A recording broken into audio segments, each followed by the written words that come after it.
everybody! Welcome back to Quest Junkies. It is Monday night, which means it's time for some Wyld Ones with the Rhódania Chronicles. Say hi, guys! Hey, yo! Hi, guys! Hi, guys! We're back. It feels like it's been forever since we've all been around the table together doing a session. I don't know where this voice has come from. I hope it stops sometime soon. Came from your mouth, dear. Hey, you sound That's what That's what happens she when you said. don't wear glasses like the rest of us. I can't because this. You need to join in the bit at least for 5 minutes. I did. I will have you know, off camera, I did join in the bit. So, there. Hello, everyone. Welcome to Quest Junkies. We are thrilled to be back with the Rhódania Chronicles. Evidently, the mood around the table is chaotic, so I'm sure we're in for a good time, and there will be no drastic consequences going forward. So, let's quickly go around the table. Dear friends, please introduce yourself and tell us who you will be playing tonight. Starting with this brand new overlay, Myra the Pirate. I'm Pirate, aka by the Pirate. Tonight I'm playing Rhódania, our little Chaos Kitty, Circle Stars, Feelies Druid, Artificer. Nice to be back. Hells yeah. Grim in chat. Friends, thank you so much for joining us tonight. I return to your second favorite small boys role, Wes the Alchemist, Artificer / Rogue. That's all I got. All right, thank you. Moving down the overlay, Wyatt. Hello there, friends. My name is Wyatt. I play Reese, our wonderful bard and cleric multiclass. Glad to be back. Hells yeah. And last but certainly not least by any measure, an enigma perhaps, Bridget. Hi everybody, I'm Bridget. I'll be playing the Way the Longest Shatterkai Monk Warlock Frank. Yes, Warlock. Yeah. That's very recent. I hope this doesn't awaken anything in anyone. Thank you so much. And I am Patch, the ever humble Dungeon Master. I play everybody else. So, where were we last we left off? In the Rhódania Chronicles. The Wyld Ones were continuing on their adventure northward, aboard the Skycarver, the flying ship known as the Discourteous Rose, heading towards Alamath. Not Alamath, sorry, no, that's also in the north, but it's not Alamath, it's Morrigannath. I know my own lore. Heading towards the citadel of the Morrigannath, the seat of the gods, as it is more commonly known by, and has been referenced by the group as being. An icy ruin in the deep far north mountain ranges, very difficult to access from the outside world. A challenge, definitely for a skyship, but the fearless captain, Madeline Crowley, fears no challenge and sees it less of a problem and more of a opportunity. Because if there's anything she does love, it's being the first to do something. So they continue on their journey. It's been mostly uneventful. There was some sort of incident with a wizard called Dale, who sort of it lasted about 5 minutes. I'm forgetting the English language at the moment. 5 minutes aboard the vessel before ejecting himself, I guess, in a way. I'm sure he's fine. I'm sure he had featherfall. I hope, maybe. I don't know. We'll see. Maybe not. But despite being uneventful in terms of ship-based encounters, it certainly wasn't uneventful in emotion, in character development, as there were many a moment aboard the Sky Carver. Wes and Feronia having some very gentle moments involving encouraging Wes to possibly get some sleep, and despite his forewarnings and resistance, seemed to actually pay off in more ways than one, potentially. Meanwhile, Rhys was able to touch base with some loved ones at home. And some very emotional moments. Very moving. And we left off at the dawn of the third day aboard the Sky Carver. And we go right back to where we left off as everyone currently stands upon the deck of the ship. The air is cold as you get closer and closer to the north. You see the glittery signs of frost and ice all around the ship, all around you. The sky is clouded, mostly clear in some spots, but in the direction that you're heading, you can see just in the very, very far distance the beginnings of the perpetual storm that emanates around the area which you are heading towards. You can see that the crew all around you still working, noticeably more wrapped up than they were. Madeline, not more wrapped up. She appears to be unbothered by the drop in climate, and she stands, as always, at the wheel of the ship, piloting. And we shift over to you. Do we still have the purple braziers? Yes, you do. Yay! Okay, cool. It's interesting as well because those purple braziers giving off that purple hue of light, in combination with the sparkle of all the frost around you. It's quite a hypnotic sight, and it's very pleasing on the eyes. You know, it's a warm tone of purple. There's something calming about it. A little bit like that, yeah. A little bit, yeah. But at the same time, the sheer bite of the chill in the air does give you shivers down your spine.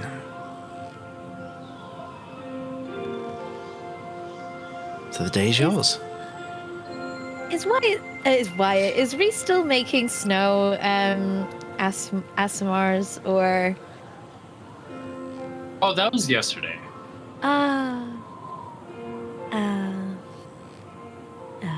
Okay.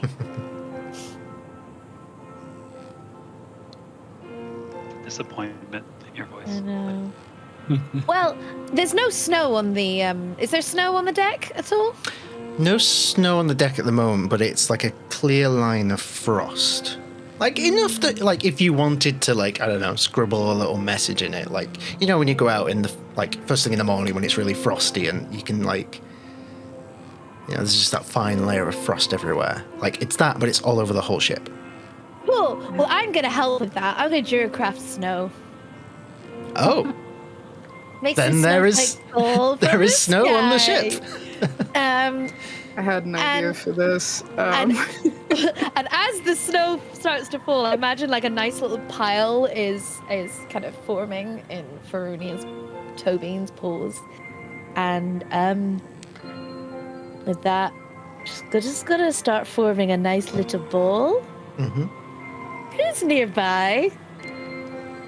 All of your friends are nearby. I'm gonna wallop one at Rhys.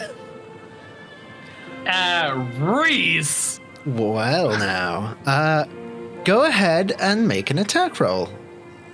It's not lethal, of course. Of course. Okay. I never do these. God, how do I do an attack roll again? I'll say for this, roll a d20 and add your dexterity bonus. Okay. There's all these d20s. I don't think a snowball is a strength weapon, so I'm going to say dexterity. 17. 17. Reese, what is your AC? 18. 18. Wishes right past your ear, I like to think. Gotta stay on your paws, pal. I see how it is. I'm going to cast Create or Destroy Water.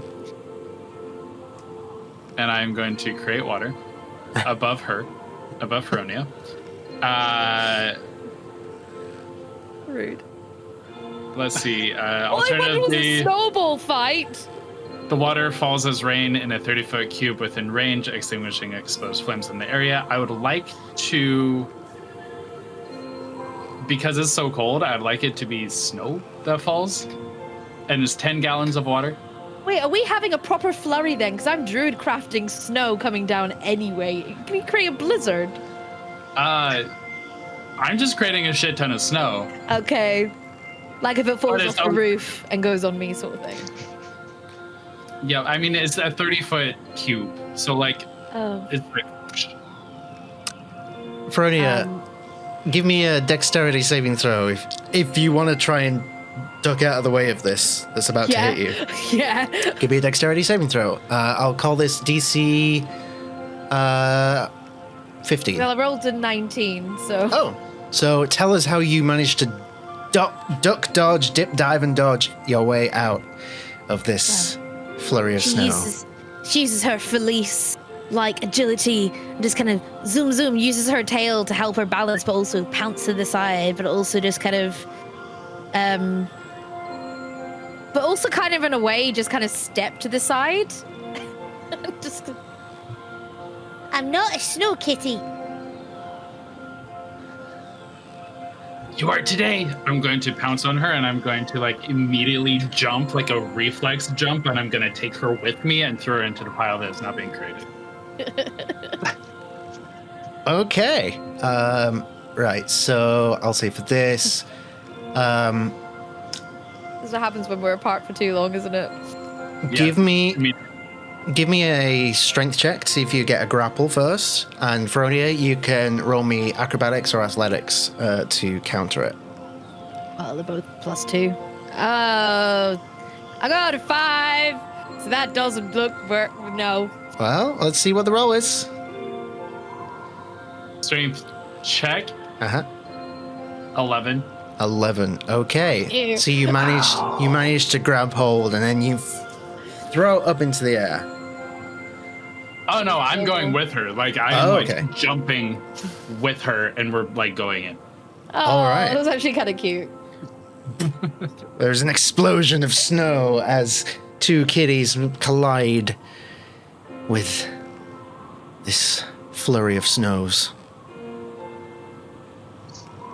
Have you ever made a snow ASMR? Oh, no, it's never really got that cold enough in the Hucklefuck Forest, so, I've made, like, mud ASMRs before, at least I think it was mud. Smells a bit. Yeah, that sounds too dirty. Anyway. Reese is gonna start, like, making an ASMR. Fernie is just gonna, like, just watching Reese make this beautiful art in front of her. She's gonna... But in this case, instead of lying on her back, she's going to fall forward and on her face instead. And just start making little ones with him. Is that how you do it? Yes! That is exactly how you do it. It's not how you do it. What's Not very high intelligence, so... What's Wesenfrike doing as all this goes on?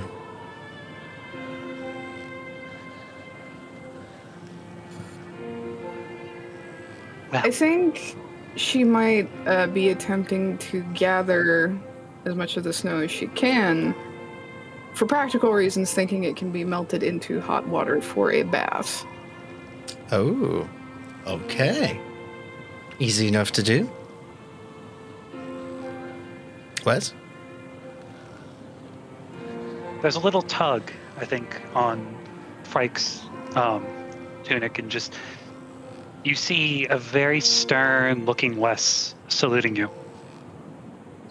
In times of crisis, I understand that war can make maniacs out of monsters. And right now, we have ourselves a snowball fight that has gone to hells. I will offer my truce to you as I build a fort to destroy our feline enemy. Can I hear this with a passive 22 perception? Of course you can. Amazing. Thank you. That's it. Can I make an attempt even though my face is like in the snow? Sure. Disadvantage? No, we'll give you disadvantage for that.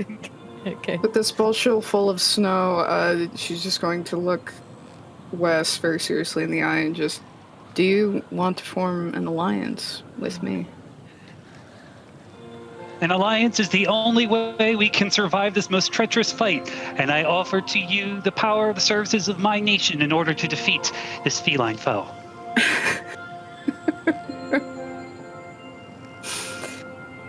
Well, I rolled a 7, so definitely facing the snow, cannot hear. Snow in your ears, unable to. Yeah. So, I'll whisper. Hopefully, the snow in your ears will melt a little bit. But I'll whisper like, "Hey, things are happening." What kind of things? Your boyfriend is planning to attack us. So He's not my boyfriend. Too late. I'm gonna mage hand and like trip him, like pull his feet out from under him. All right. We must form our truce. I'm not even going to roll for the save. It's just he falls flat on his face in the snow. Love it. Can I I'm see gonna hurl a Feronia? Go for it. Sorry. Can I see Feronia from where I'm at? I would say so. I don't think Fernie is hiding at the moment, certainly, so.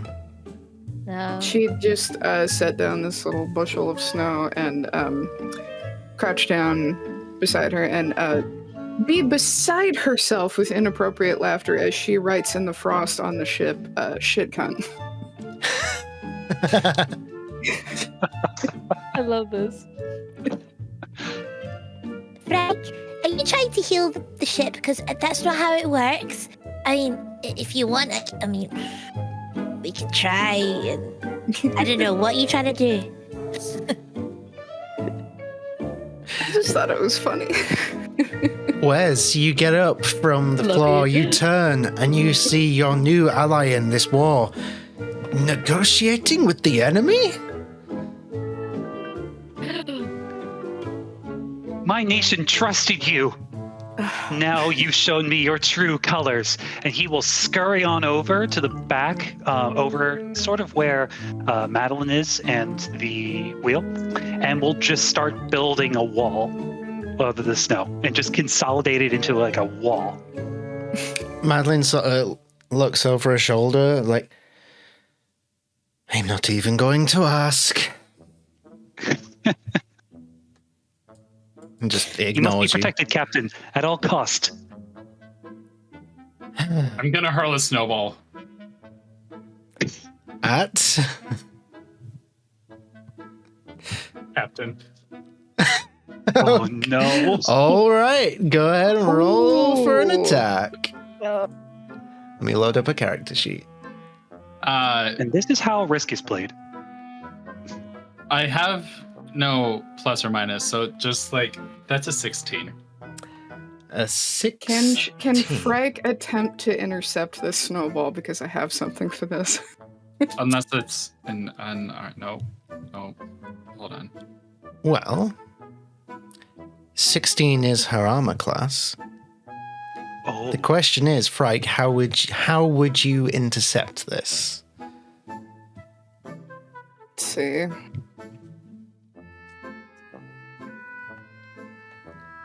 The idea mainly being to run in front of it, and attempt to use deflect missiles. Because her AC is a 15, and it would hit, but she would catch it and throw it right back. Give me a straight dexterity check. Okay. In fact, no, let's call this athletics to see if you can get over there in time. DC 17. So you gotta get across the ship. It's a 14. 14. You run as fast as you can to get over there. Unfortunately, you're just not quite getting there in time. 16 hits. Oh no. Oh. So, Oh. as the as the snowball collides with the face of Captain Madeline Crowley, I will now roll to see if she maintains her concentration of flying the ship. And her composure. Jesus Christ. Oh boy. I was just trying to Right. create cute moments. That's a 3 on the die. Oh fuck, we're not gonna crash this ship again, are we? This is kind of the reason I'll why roll. Reese didn't want to take the ship, but like, it's fine. It's fine. It's fine. I'll roll death saves. Oh no. Okay. I jinxed it with the death saves, didn't I? I gotta think about this for a second. After last time, there would have. Okay, hold on. Hear me out. After last time, there would have to be safeguards, Mm. like magical Oh, she's- safeguards in case. Like She's an autopilot, like a Tesla does. she's prepared somewhat for similar instances occurring like last time. Actually being attacked is not Were you one going of for them. non-lethal damage? I wasn't going for damage at all. Like, Yeah, there's no it's a very damage. lightly packed snowball. It's like nothing. But Yeah. she, There's no Only point give she, in the that. rocks and stuff and it would be bad. Wait, okay, hold on. So, concentration checks are if you take damage, right? Not actually like if you're being hit. may look up Which the is not taking specifics. damage. She's not taking damage. But she did just get a very cold snowball to the face. Loopholes, Um, loopholes. Because I think that would be very distracting. Let's have a Which, yeah. rules as written. I mean, we could say that if Frike's in her vicinity, either way should be distracted. I mean, casting another concentration spell ends the first one. If you take damage while concentrating, if you're incapacitated or instantly die, DM can take rule damage. that certain other environmental effects cause you to break concentration.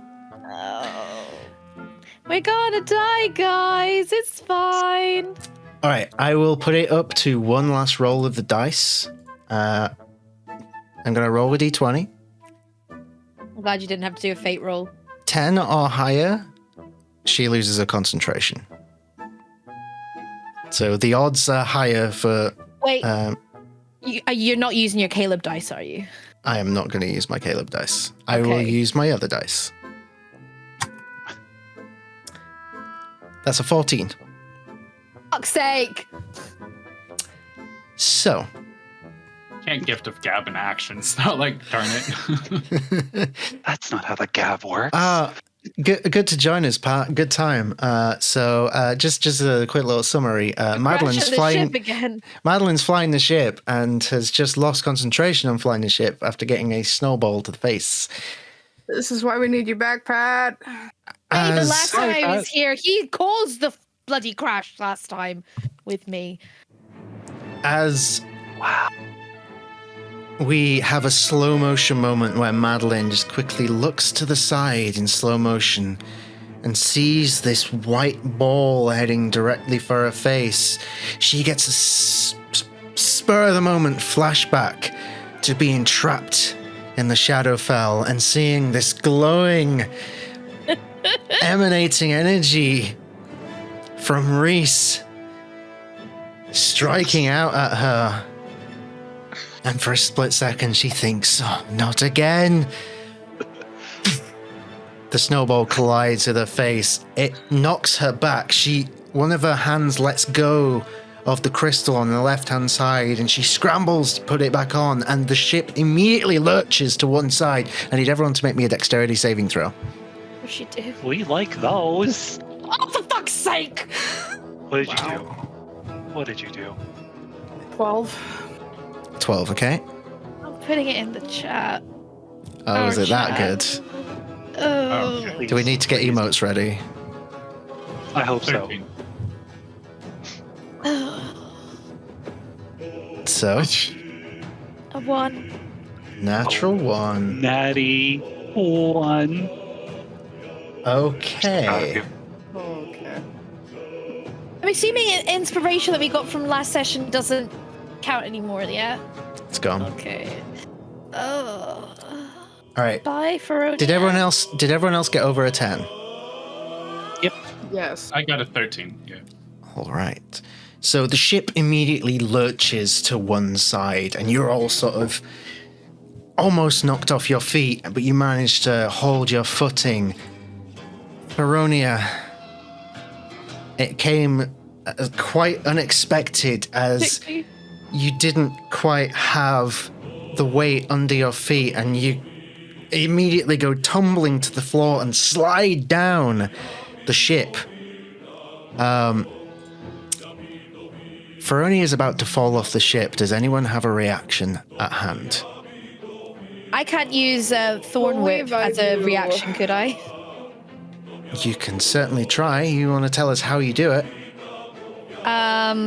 So, With it being a nat 1, From- you'd be rolling at disadvantage. okay. Just as a heads up. So from the mistletoe around my tail, I make an attempt to whip my tail around one of the railings. on Okay, the so ship. as you whip your tail back and forth, go ahead and roll at disadvantage. So that'll be a 13 then. 13, okay. Leave me, mummy.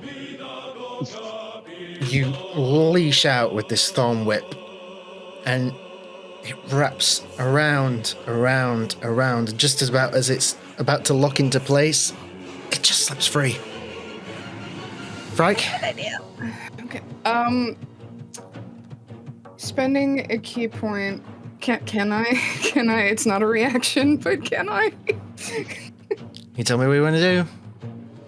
I would ideally use Step of the Wind to, since she has her footing, she can run and attempt to catch Rhódania and use Slow Fall. You can use a reaction when you fall to reduce any falling damage you take by 40. So she would essentially be out of the like successful deck save to catch Rhódania and try and mitigate the damage. Why didn't I use essentially. Featherfall? I've got fucking Featherfall now. Hey, next round, if it doesn't work, we'll see. Keep it in mind. So, okay. Give me a dex check. For kicks and giggles, Frike, I will offer you a flash of inspiration, giving you a +4 on that roll. Oh, thank you. That was sorely needed. Okay. So, +4, that makes it 13. 13, okay.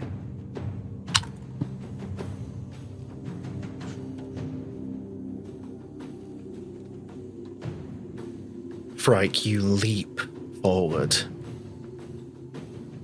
with all of your speed and all of your might. What are you attempting to grab? Are you attempting to grab her by like the scruff of a neck or her tail or what? What are Any you? part that she can reach, even if it's just her tail. Okay. All this happening in slowed down time. Rhódania, the world is spinning around you. You feel yourself slipping. You look back for a split second and you see the edge of the ship. As the ship continues to lurch in this slowed down time, you instinctively reach your tail out. And you shut your eyes. Frike, you reach out. The tail just slips through your fingertips. My God, I'm gonna die. I rolled a 14. Wes, you gave the flash of genius. Reese, do you have anything? I'm looking. There's nothing that Reese can do. So Anything, right? Hitting bolt me. Even if it pushes me out of the way. I mean, okay, hold on. Well, I don't know. You said reactions, so I have no reactions. If we have actions, I can do shit. Well, an action takes 6 seconds. So this is we're in slow the down. timer's on. So We're in slow down time. So you tell me what you want to try and do, and I'll tell you if it's doable as a reaction in this moment. I mean,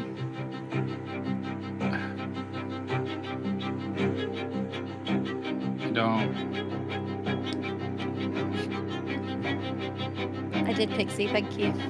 I am.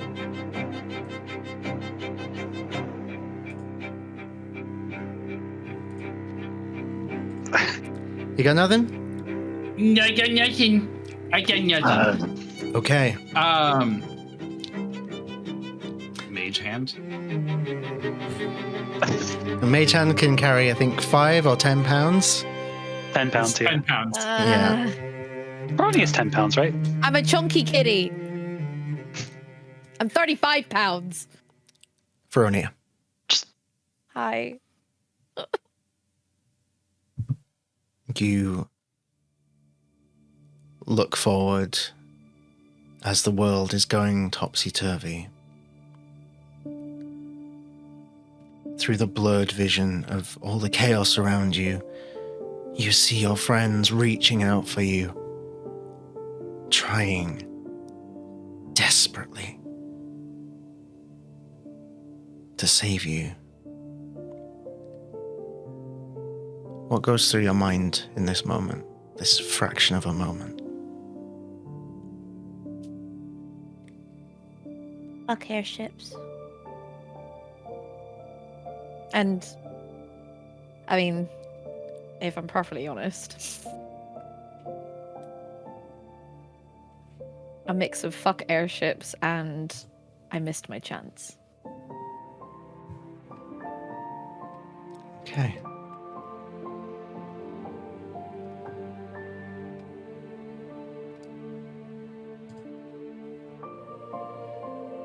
You brace yourself for whatever's about to happen. You feel the wood beneath you of the ship tilt further down as it bounces you up into the air. And you feel it in that moment. There is no solid ground beneath you. You shut your eyes.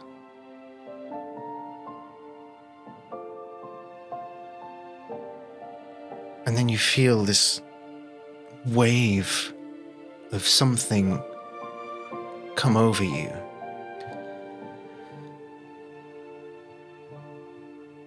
And you open your eyes, and you are still in the air.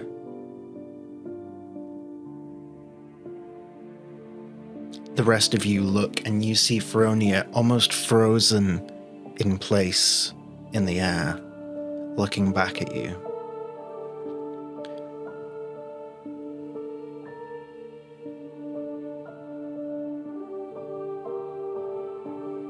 There is one person reaching out towards you.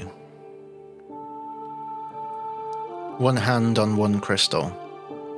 The other hand on the other crystal, but just a finger or two pointed out towards you.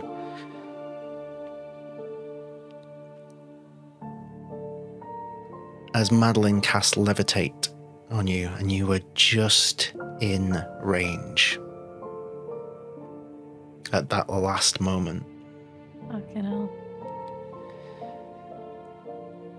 The ship continues to lurch because she has to concentrate on this. So in this moment, the rest of you have an opportunity to now reach down and grab Feronia while she has hold of her in this moment. So we get one more round.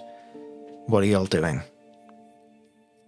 Is it my go first? There's no like set initiative order, so it's first come, first served. I'm casting Featherfall on myself just in case. Good to know. So let me just do that. Let me make it easy on everyone. I'm going to activate the code to the Monteblanc, and I'm going to grab Feronia from the air. Okay. Feronia in this diet. Oh, please go ahead. Oh, sorry. There's this deep sigh before Wes just turns into charcoal and appears with a hand extended out to Feronia in the air. Grab it. I grab it. With dear might, just... As the two of you clatter to the floor of the Discourteous Rose, Madeline slams her left hand down on that left hand crystal, and slowly the ship levels back out.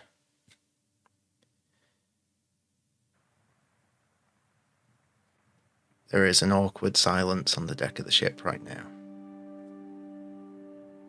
But you're all there, and you're okay. She's not mad. She's just disappointed. She's going to level a long, hard look at Reese and just say in all earnestness, please don't do that again.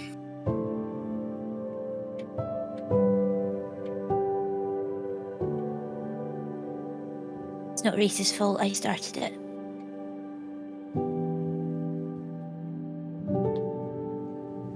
Thank you, everyone, for trying to save me. And with that, Feronia's just gonna get on her feet, take one look at Madeline, and look away and say, Thank you for saving me. I'm sorry I almost broke your ship again. I'm just gonna go down to her room. Okay.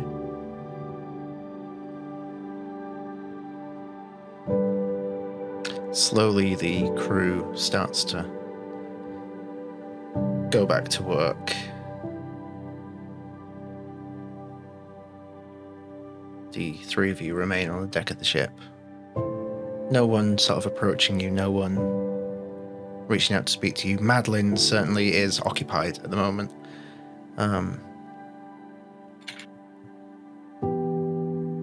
What the rest of you do?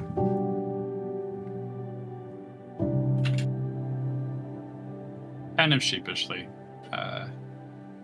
Reese will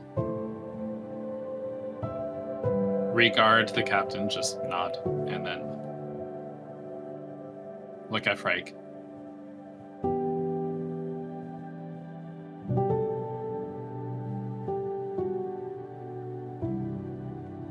And we'll go do chores.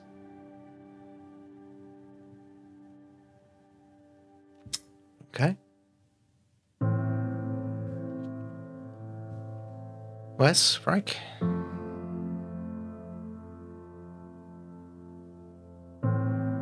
Gonna gather up the rest of the snow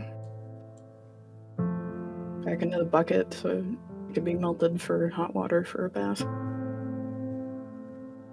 Okay. Can't keep a contract if we just keep breaking it.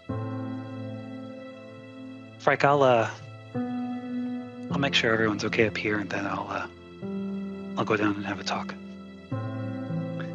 And sort of sheepishly as well, Wes will just confirm with the crew safety and just make sure everything's stabilized. Anything needs to be fixed, you'll fix it. All right.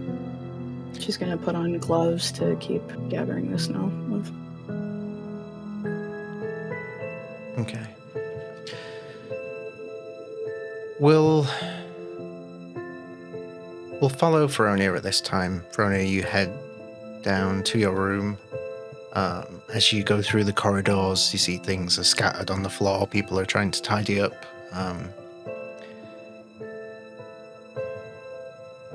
And what would Feronia's little makeshift room look like in the Sky Carver, do you think, as you re-enter it? Nothing too fancy. Nothing too dissimilar to the house that she had in the cabins. I'm assuming it's broken now, but there would have been a pot with little moon lotus in it. At least some sort of like bit of soil just to kind of remind her of the ground, so she knows that even though she's in a weird bit of the sky, which is totally unnatural for her, she's still grounded in some way. Amazingly. You look, and the pot is in one piece, as it seemingly landed on a rogue pillow in the corner of the room. Thank God for that. Thank God she's a messy shit. Well, my room doesn't look any different from before. It's still a messy shit bag. Pigsty. She just picks up the moon lotus, puts it on the side table. And locks her bedroom door. Locks the bedroom door. If I stay in here and don't make any trouble, it'll be fine. I was just going to blow out any candles that are on as well. Okay.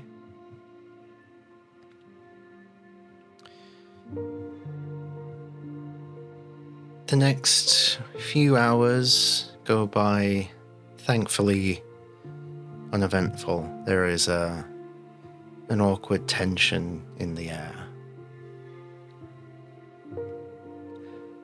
I'll say, like, each of you going about the ship, as you may or may not do, you'll overhear general conversation from some of the crew members. Mainly confusion as to what happened, and like some people speculate in that it was due to the storm that we're heading towards, and if the storm's that bad here, how bad's it going to be when you get closer? A lot of uncertainty. And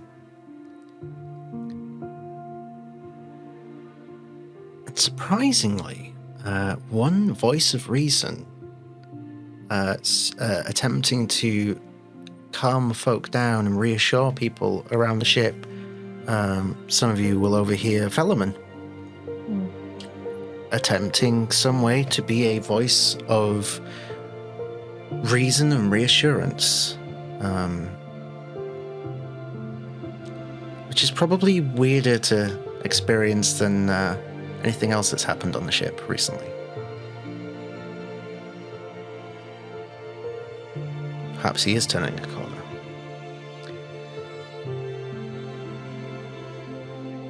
But as the day continues on, Madeline doesn't reach out for any of you. She just continues on. There's no requests made of any of you. Reese, if you're doing chores, you are assigned work, but no one makes any specific requests of you. So it's more of a case of if you see something, you can do it. But the majority of you're all sort of left to your own devices for the majority of the day. So if there's anything in particular you wish to convey at this time through RP, now would be the opportunity.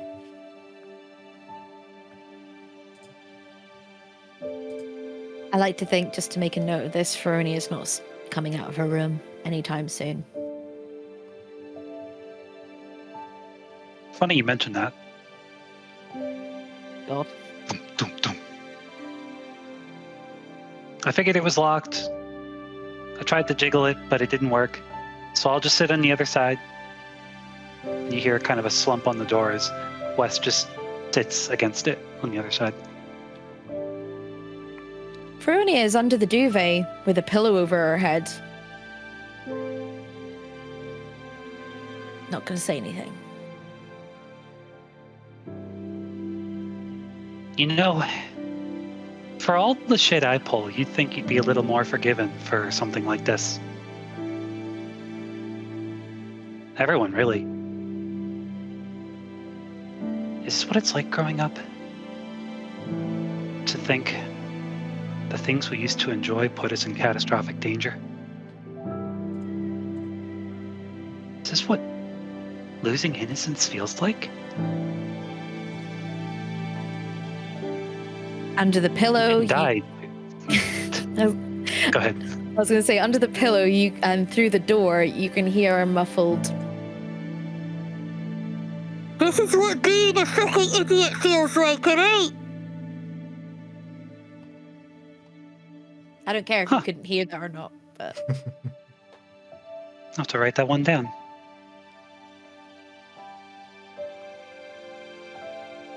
He didn't die. The ship is still in one piece. We make mistakes. We're supposed to. Because if we don't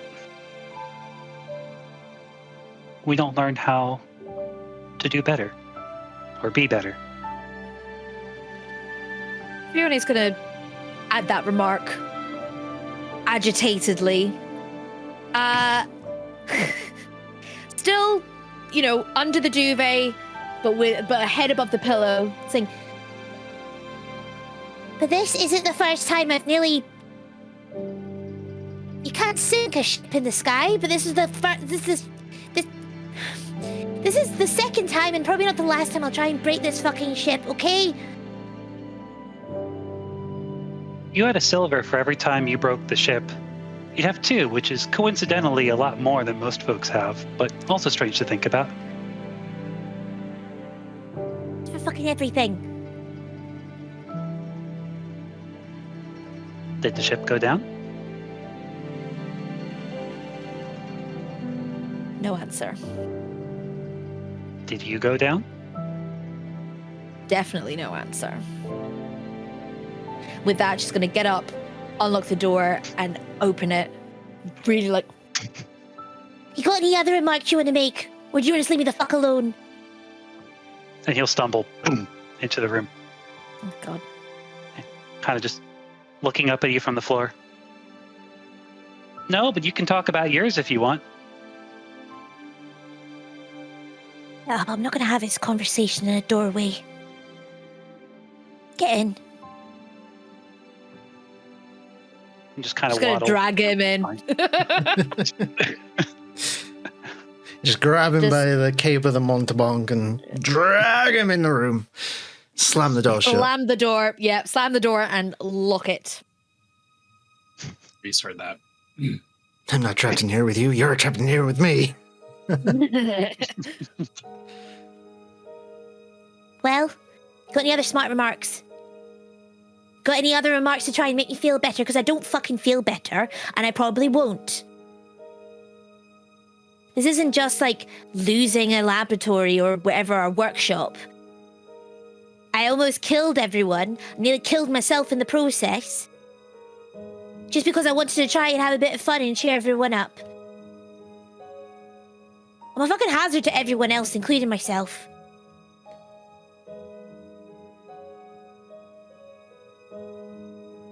There's a patient slow crawl onto the bed and he just kind of leans. Is that what you think? That's what I know. I've always been a fucking hazard to everyone. The first time when this happened, when the sky carver fell, I know that Connell tried to reassure me, but I only went and done it again. I'm not crazy because every time something like this happens, it's like I'm trying to find some sort of other thing, new result. It's the same with the fucking wild brew as well. And I'm just putting everyone else in danger. I know I've learnt shit, and I've become a little bit more confident. Fucking hell. I'm an idiot. I'm an actual idiot. I put you in danger as well, and everyone else.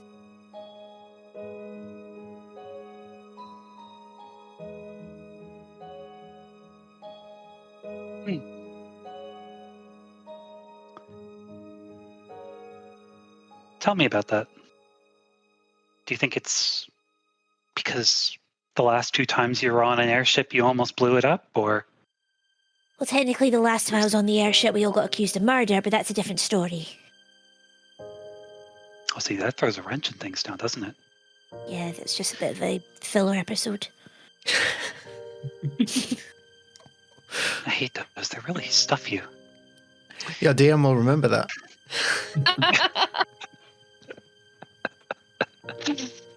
Love you. Wow, we're suddenly getting canceled.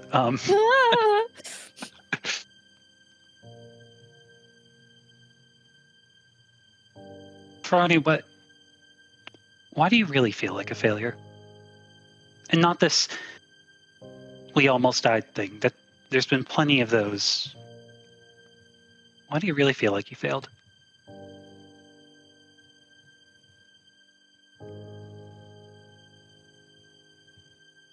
Because I'm just nothing important, really. And I know I've said it a million times, but to be honest, I'm not anything special. I have got nothing to give to this quest.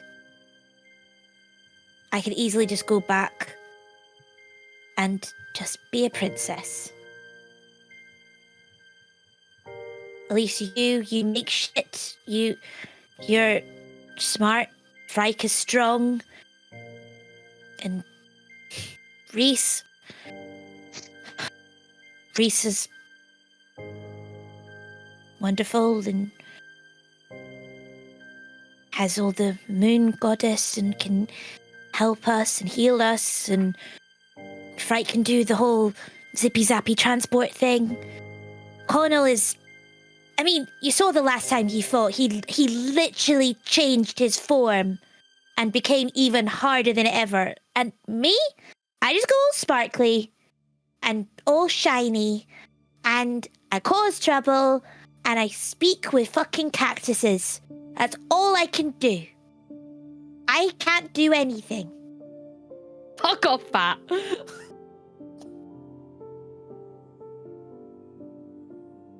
Honestly, that's one more cactus than we can speak to.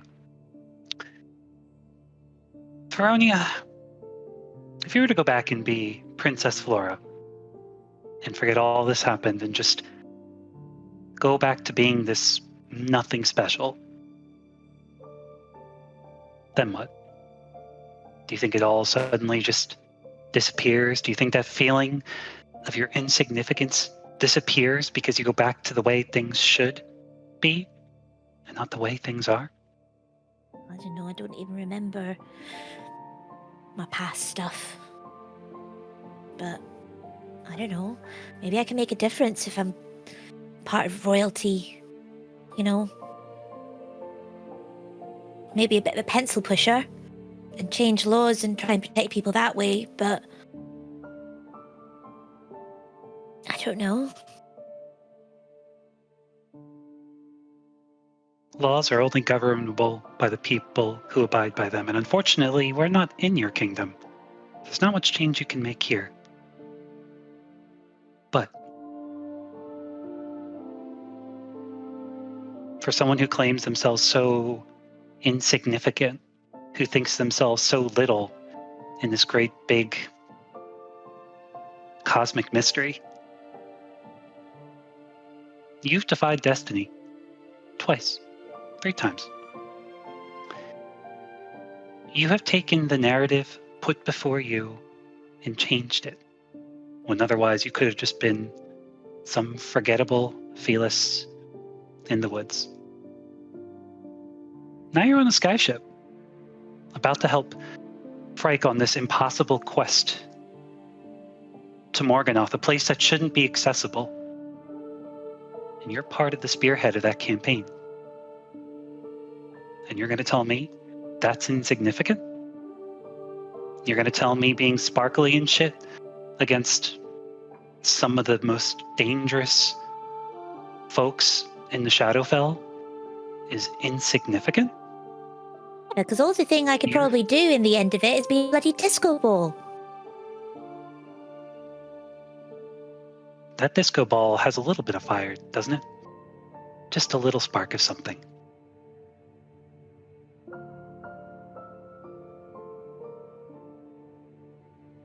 I don't know. God, she always get the fucking last word. Really annoying.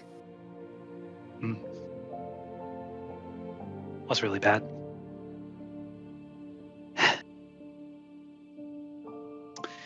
Thank And you I for think he'll lean saving up. me. He'll lean up and wordlessly just kiss her on the forehead and head to the door. Liz.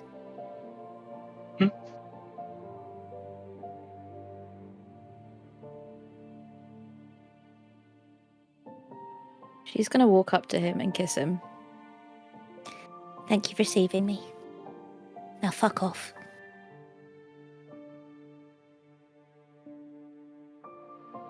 And wordlessly walk out the door. I'm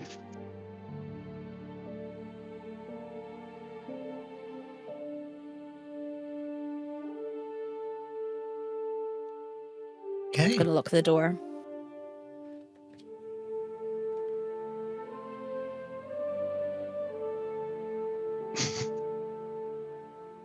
As one ship sails, we move across this ship.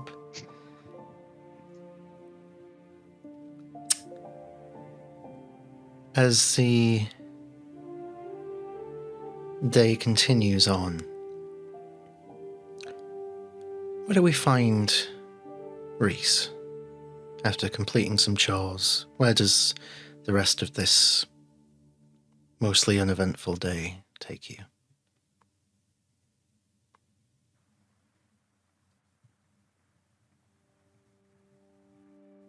Reese is absorbed in the thought of how was I supposed to know? How was I supposed to know throwing the snowball at Captain would cause the lurch? Had no clue that this was held up by a spell. I thought her being on the crystals, hands on the crystals, was just steering, not so much keeping us aloft. How was I supposed to know? Almost killed a friend. Why did I become a life cleric?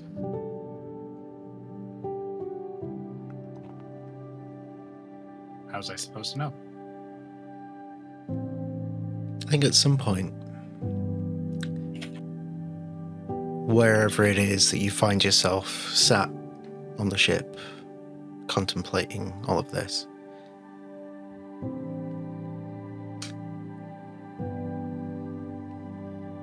a glass bottle of water gets placed next to you, and someone sits down next to you, and you see Fellman. God damn it.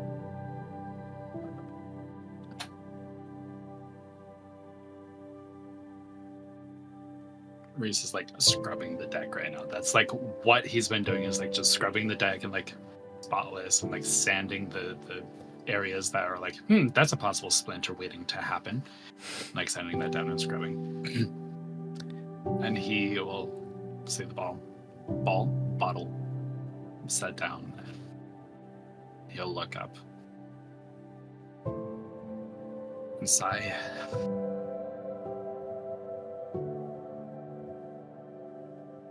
I suppose I could take a break. You want to be careful, mate. If you keep scrubbing that well, they won't let you off this ship, because it's never been that clean. Oh, I don't know. I could probably be as chaotic as I was an hour or two ago and get kicked off just the same. I mean, this did used to be a pirate ship, so we don't often see a bit of chaos, and despite all the formalities and the rules that everyone has to live by, some chaos is pretty welcome at times. In moderation, of course, but... We will be completely 110% honest. I'm not worried about you guys. That's fair. Like you said, y'all were pirates. You sailed the seven seas and plundered and killed and had chaos and revelry and all of it. Yeah, you know what it is. It's more about the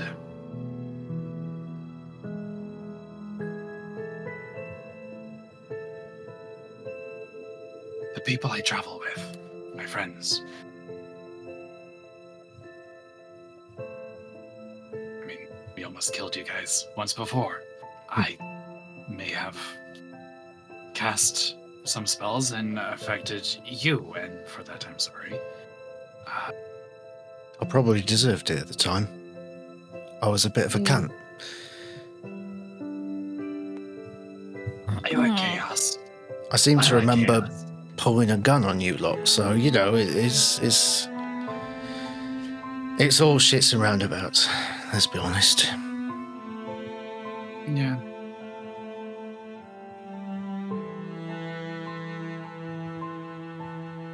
How was I supposed to know? Me throwing a snowball at Captain Madeline would have caused all this, and now I'm getting disapproval from some of my friends.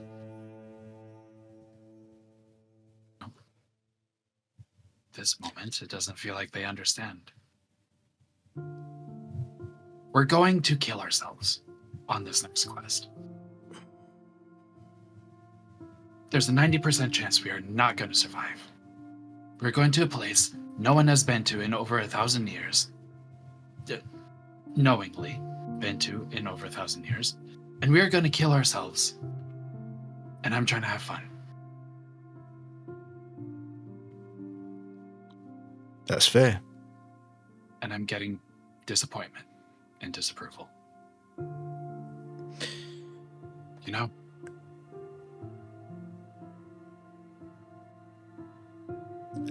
Today's been a day. And what affects one person one way might not affect others the same. It's all a complicated fucking mess, honestly. But that's life. And quite frankly, if something like this didn't happen, then, like you say, we're on a pretty fucking dangerous mission, by the sounds of it. If not today, what fucked up shit's going to happen tomorrow, you know? My advice to you, as little as it is worth, given our history, is, you know, you talk about the 90% chance that everyone's going to die and it's all going to be for nothing. Someone very important to me once taught me a phrase that gets me through shit like that when I think about that. Just a simple phrase. But what if we don't?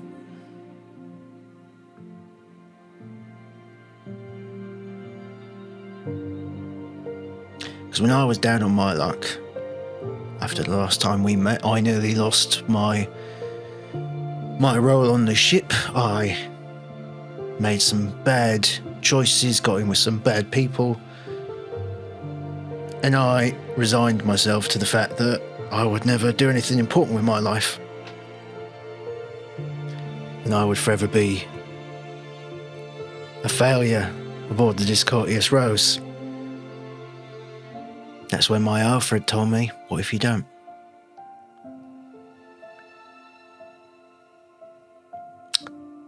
And when we get back from this, when we survive, I'll be leaving the ship and I'm going to marry that man.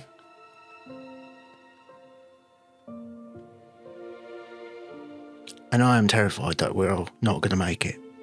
But I keep telling myself, what if we do?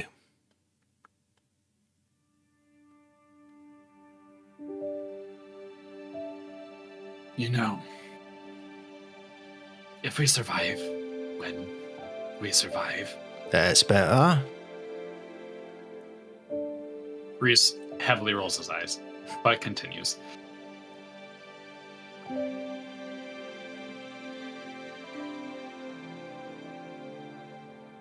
I do worship a goddess. That makes me inefficient for ceremonies.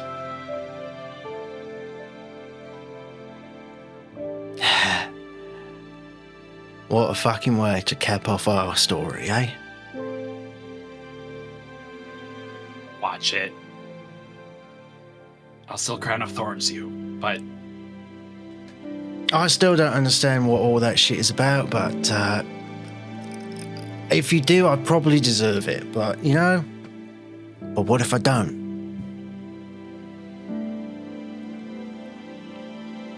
what if we don't? Thank you, Fellowman. No worries. Now, looks like you've missed a bit. And he chuckles and walks away. Yeah, don't scuff your foot on this. It'll give you a splinter. Yeah.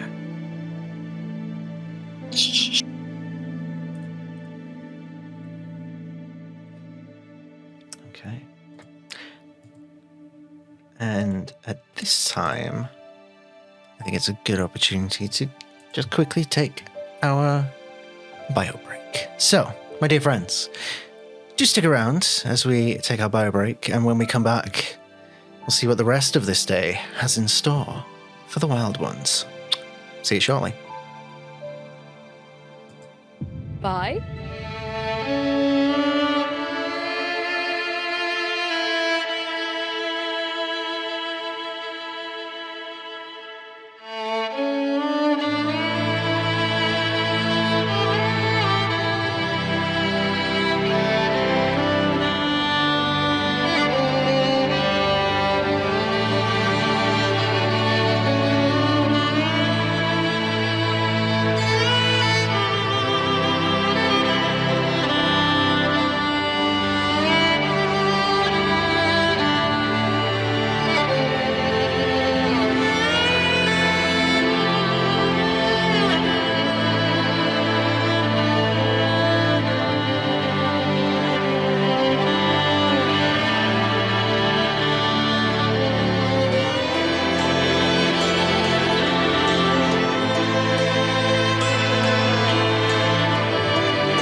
everybody, welcome back to Quest Junkies. It's the Wyld Ones in the Rhódania Chronicles, and oh boy, did we have quite an opening half of the session. We return to the action. The Discourteous Rose having a near miss, but thankfully all aboard are okay. We're going to catch up with Frike a few hours after the events. Where do we find Frike? I think making sure plenty of the... I'm assuming there's some sort of like communal bathing chamber, not like at the spa, like a big tub, but like several smaller tubs. Mm-hmm. So I think she'd just kind of lose herself in the methodical process of dumping the ice out, going back to pick up more. Probably until the deck is cleared, honestly, until there's like just that layer of frost behind. And yeah, I knew you were going to say that, Pat. Saving just enough for one last bucket of ice. She would bring it to the captain's quarters and into that bathing tub. And I think she'd kind of stare at it and just look at her hand and think, wish I could cast magic like they can. And I think as that thought occurs, I want to flavor this as maybe a couple of sparks like fall from her hands as though she were holding them, but she wasn't holding anything a moment ago. It's a microcosm of an eldritch blast. And just enough of those sparks, I think, would eat away at the ice in the tub until it's like at least partially melted. And that might give her enormous pause, and she just kind of stares at her own hands for a minute, kind of lost in thought. Quite an unsettling experience. But I think the most unsettling aspect of that is how good that felt. There's, beneath the confusion and the foreignness of this ability, whatever it was that you just did, something about it just felt right. Like a missing piece of a jigsaw was slowly coming into place. But you can't put a label on it. You don't understand why it feels good, but it feels good, and that causes you more question, more concern. She might reach for the amulet of proof against detection and location and just grasp the pendant in her hand as though she's contemplating removing it, and just sit there for like a long moment. I think as you do that, you can't help but look down the mark on your chest. The mark that you've quietly obsessed over for a while now. You know every intricate detail of it. Looks like it's ever so slightly expanded. A minute fraction, but enough for you to notice, because you've looked at this every day.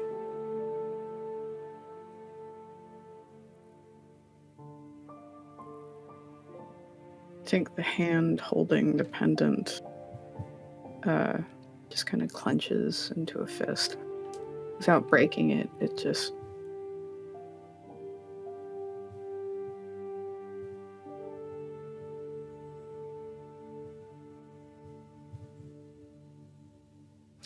Go ahead and give me a perception check. Okay. Neither digital nor real dice have been very nice to me today. 14. Damn. 14.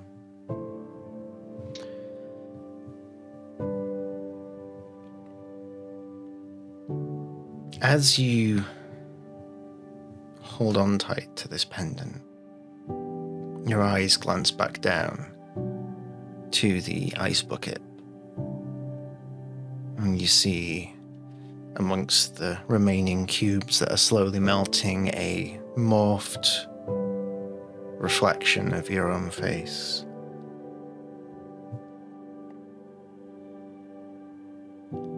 But it's odd, because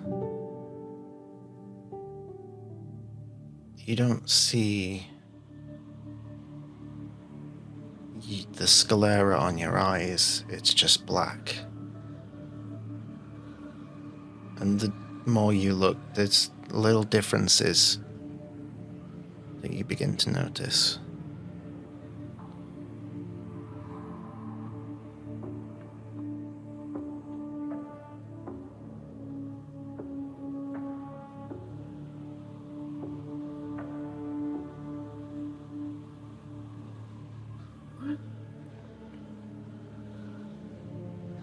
You might try to look closer at the image.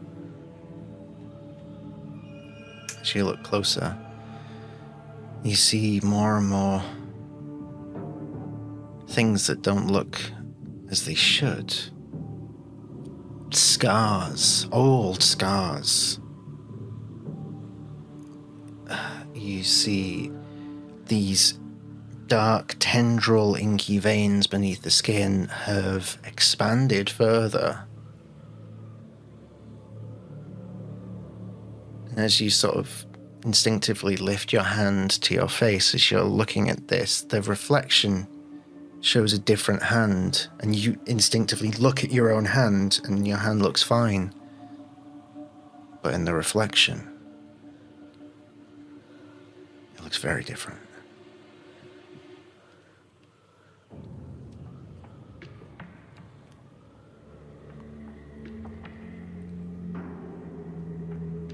Gonna drop the pendant and clench her own fist hard enough that her nails probably bite into her palms. Sure.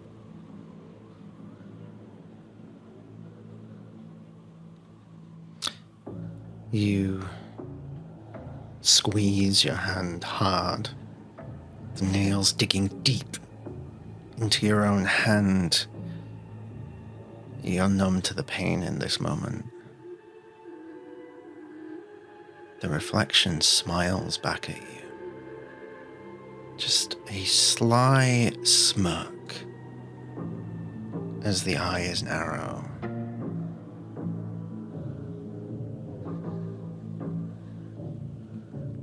Suddenly there's a bubble from the bottom of the bucket as an ice cube hits up to the surface. The water, the reflection ripples, and as it settles, your reflection is normal.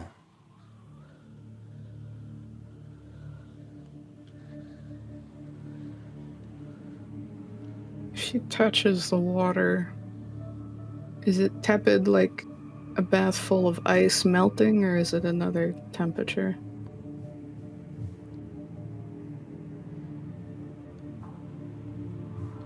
It's still ice cold. Cold enough that you would feel like it should be frozen over. But it's not. I feel like she'd register the cold, and then maybe a few drops of her blood would fall into the tub too, and she just... Oh.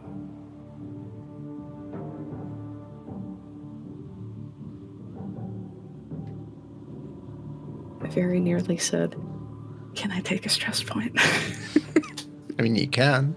We don't have that rule in place in this campaign, but sure. You keep Yeah, you keep looking as these couple of drips of blood just slowly ink blot the surface of this water and remain still.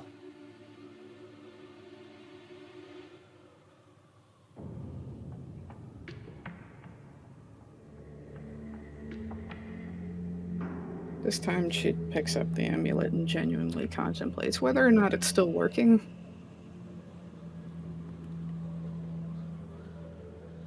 But grasping it. Not like this. Told you, not like this. This happens on my terms. But her hand is shaking.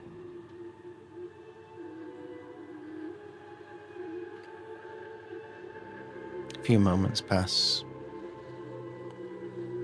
You don't get any sort of response. You don't notice anything change. The room remains still.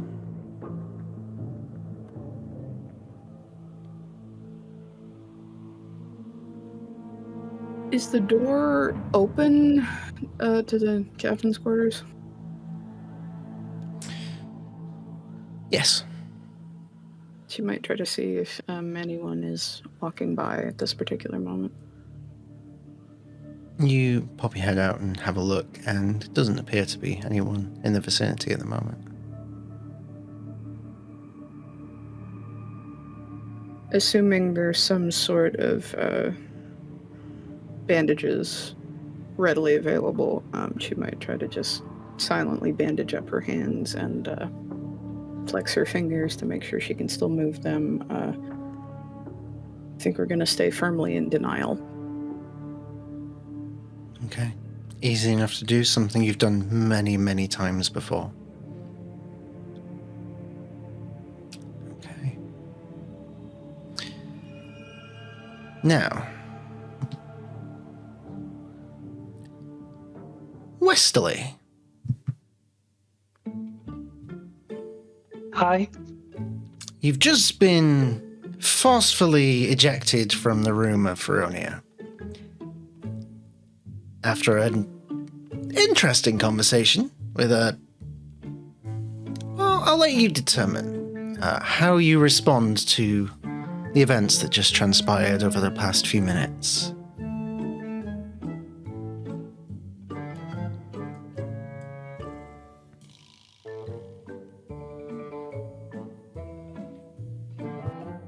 I'm really glad Connell's not here. We will make our way to the top deck. And I think... What time of day is it, would you reckon? Around about this point, I'll say... Not quite late afternoon, so like the equivalent of like 2 o'clock-ish, 3 o'clock-ish. Something like that. Okay. I think Wes would probably kind of scurry his way to the top deck and likely sneak his way up to the crow's nest. Easy enough to do, yeah.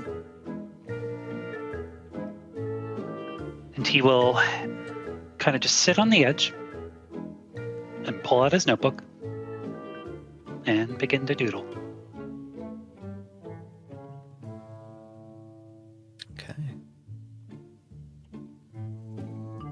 Do we see what you're doodling, or? Sure. So, what's interesting about this notebook, aside from the fact that it's been completely beaten up and stitched between staples, tape, and whatever he's found, there's a lot of torn pages. There's a few pages with lines in them. Some very specific images of an elf woman with a blurb saying something on a couple of those pages, some schematics, everything else. I think he's just looking out from the crow's nest now. And And this time he draws everyone. With a picture of Connell, I think, at the front. And distinctly him at the very back. And usually in his pictures, he's very prominent, very well known. And you can see that in a lot of his notes, his schematics. But it's the Wyld Ones. He's there. And I think he makes a small note to himself, which I will disclose at a later time. Then closes the notebook and enjoys the afternoon air. So he just kind of lets it fall through his face. Just kind of wind through his hair. And give me a perception check. Yeah. Natural one. Natural one. That fresh afternoon air. It's just so good to breathe it in. Just breathe it in, and you shut your eyes and take a big inhale. Suddenly there's... You don't even be able to process what it is at first, as a rogue seagull crashes into your face, as birds often do, and just... And I think the force of that seagull probably knocks him back into the crow's nest. And anyone who passes under the crow's nest will just see two stumpy little boots kind of sticking up. You hear some giggles from below.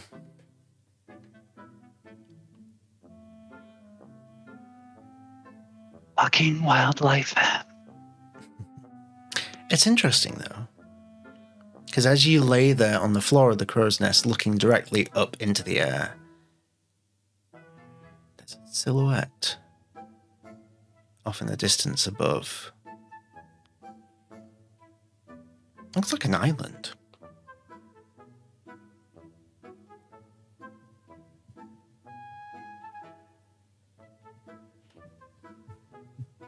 Is there anyone in the crow's nest with me, or am I alone?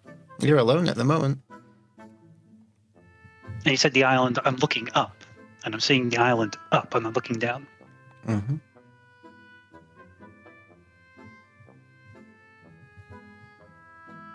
Captain, we'll randomly call out, hoping that Madeline is down there.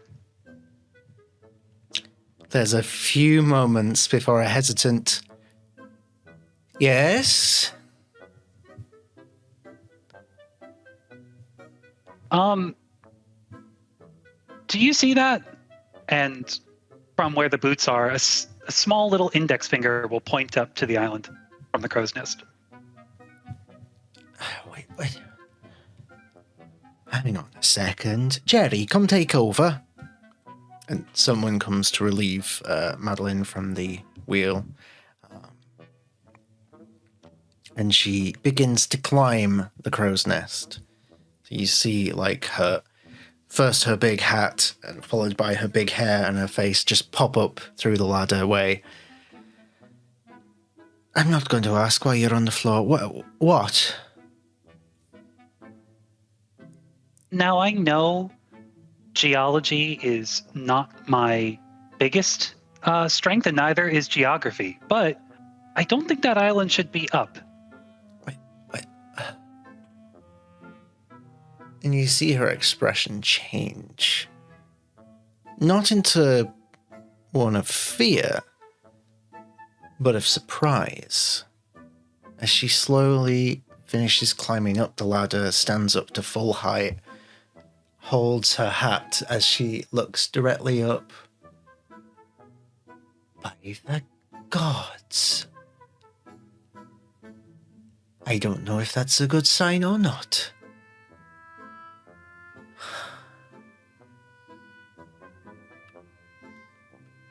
Well, shit. I figured you were on an important job, but I think this solidifies it. He hasn't even changed position. He's still upside down and looks up at Madeline Crowley. So what is it? Have you ever heard the myth of the observer?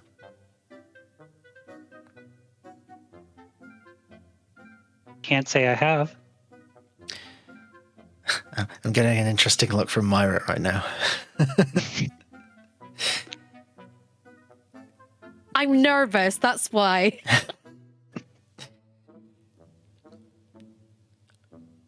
There's stories that go back thousands and thousands of years, right back to when the gods walked the earth.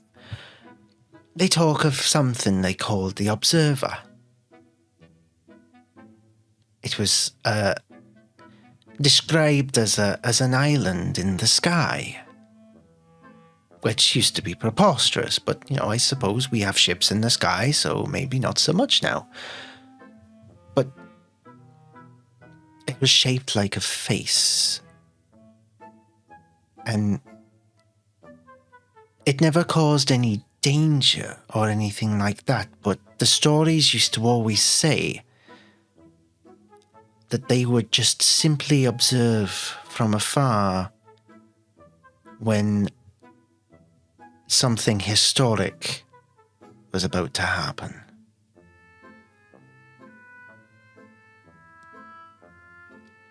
So perhaps something historic is about to happen. I don't know if that's good or bad, but I guess we'll find out.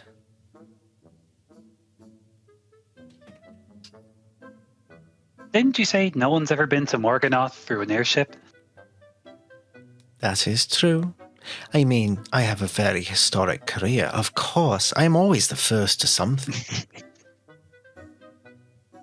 So clearly... I guess, Ratty. Well remembered, Wes. They're clearly here to observe my greatest accomplishment yet. Does that mean I'm penning the next chapter? Well, what's your literacy like? On a scale of 1 to chicken scratch? Okay. Well, I think half the crew can't read all right, so that's probably not bad, to be quite honest. Yeah, it's probably for the best. Honestly, they'd probably misinterpret it and wouldn't see the accolade for what it is. Let's get it done first, and then we can talk semantics. Sounds good. And he'll try and stabilize himself and just fall completely into the crow's nest. We'll do that. I'll give you your first chapter. All right. As long as it's not one of them fanfics, all right? Oh, I would never dare. I don't have the penmanship for that. I mean, I've read some good ones in my time, but not for me. No.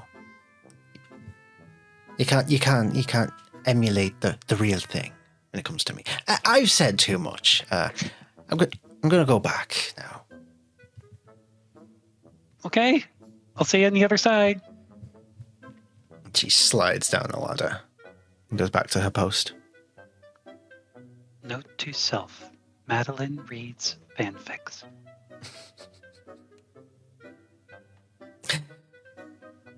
Are they canon now? Is that where we're at?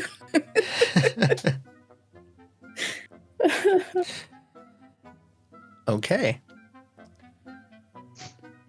Is there anything else from anybody to see out the remainder of this day? Because I don't believe anything else is going to pop up specifically this day. Reese is going to write a note in his journal.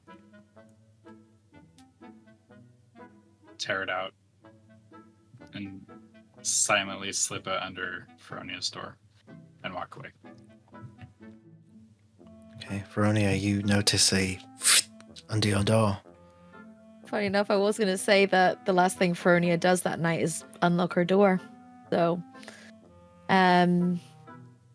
There's a perhaps as the comes under the door at the same time there's an unlocking of said door. Oh. Reese hears that and like books it. He does not want confrontation right now. So I head out like,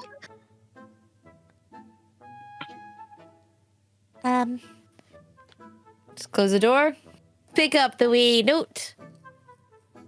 I'll have a wee read. Oh, okay.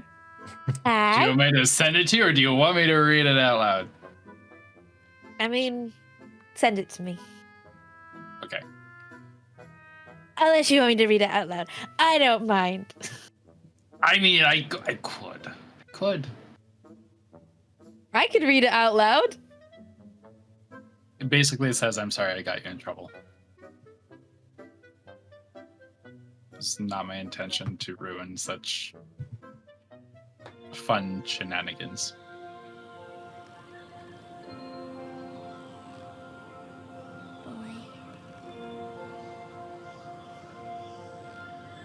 Gonna hold the letter to her heart.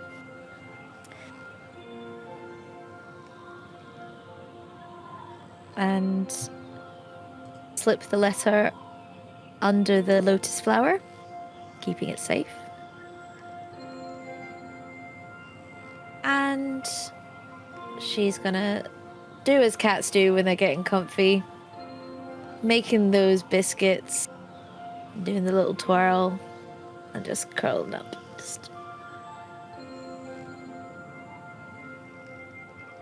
And leaving that door unlocked as well. So Okay. Anyone else?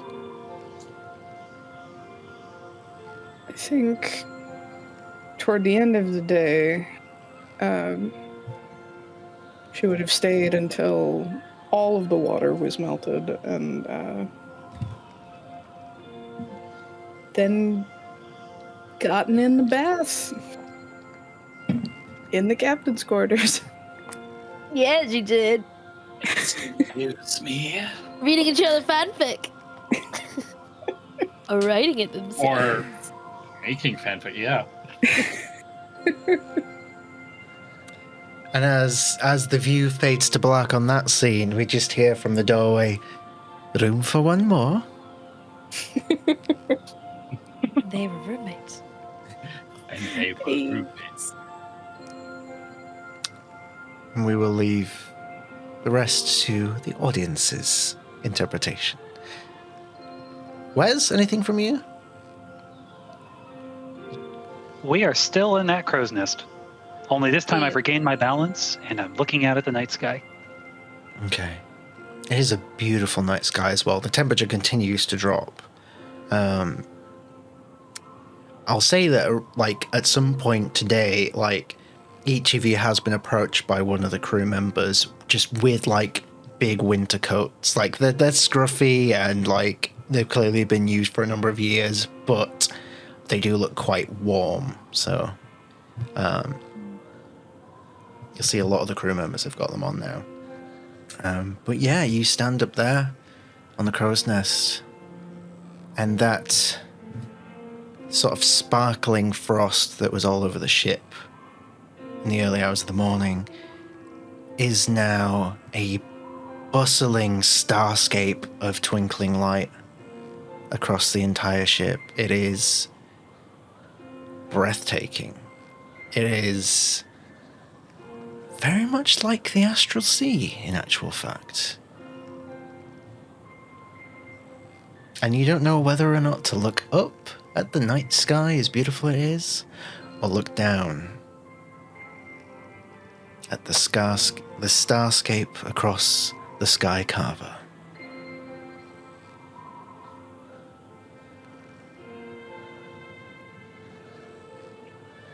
All introspection. His eyes shift slowly between both, I think. And I think he'll just daydream. Okay. One by one, each of you find your way to sleep. As the night draws to a close, Where's everyone's minds at as they go to sleep? What's the last thoughts they have before sleep takes them?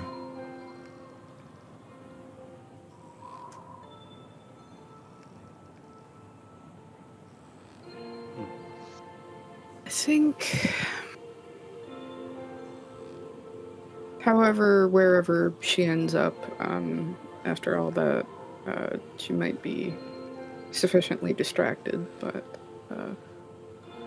still, she's blinking and it's getting harder to keep her eyes open. And maybe the last thing she pictures is her face, but twisted and changed and with blackened eyes. And I think the very last thing is the smirk on that face she saw. Okay.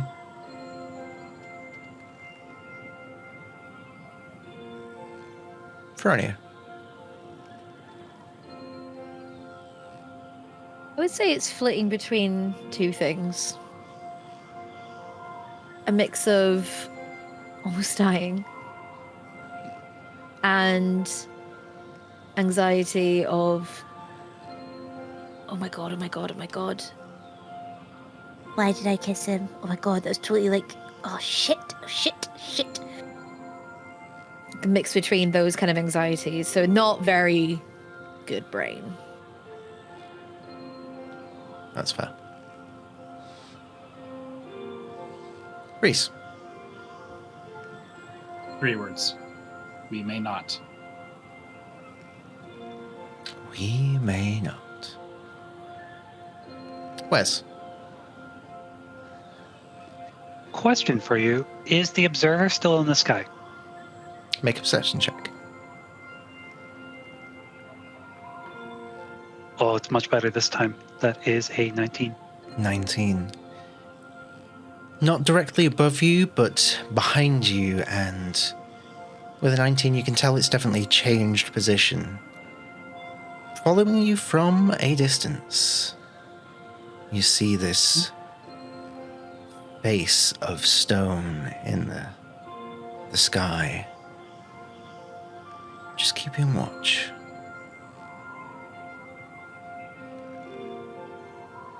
So I think he's kind of propped himself up in a very uncomfortable position, maybe a leg on sort of the rail of the crow's nest, and his back sort of against the pole, the mast, and is looking out at the observer. And just based off of what Madeline said, I think he's thinking to himself,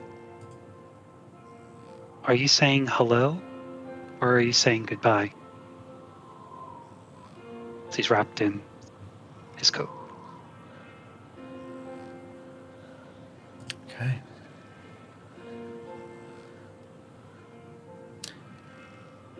Sleep takes you all. Well-needed sleep after the events of today. Some peace, some reflection, some rest. But for the 4 of you, a shared experience. Oh no. Mm.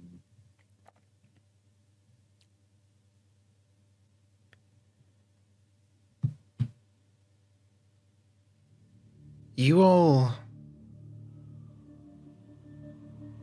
have the same dream. And it's strange because while it's happening, you seem to be aware not only that you are dreaming,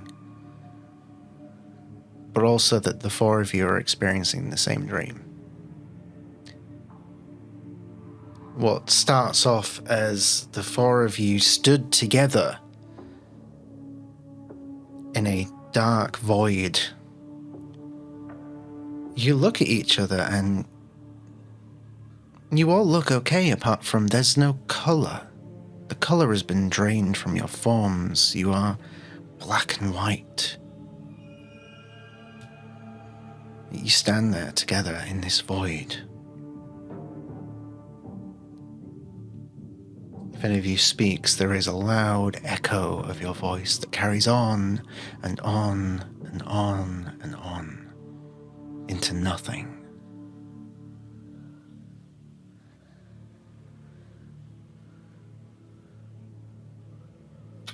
I'd like to try and hold Wes's hand. You reach out and you grab it. It doesn't feel warm to the touch, but you definitely feel his hand in your grasp. I'm going to squeeze as hard as I can and just try and dig my claws in and just kind of look at him in a way as if, can you feel that? You definitely feel that.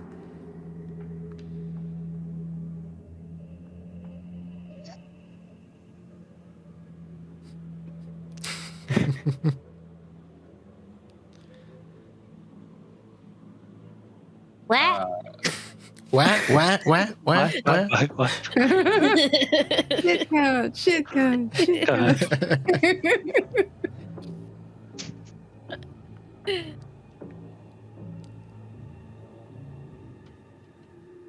On. uh,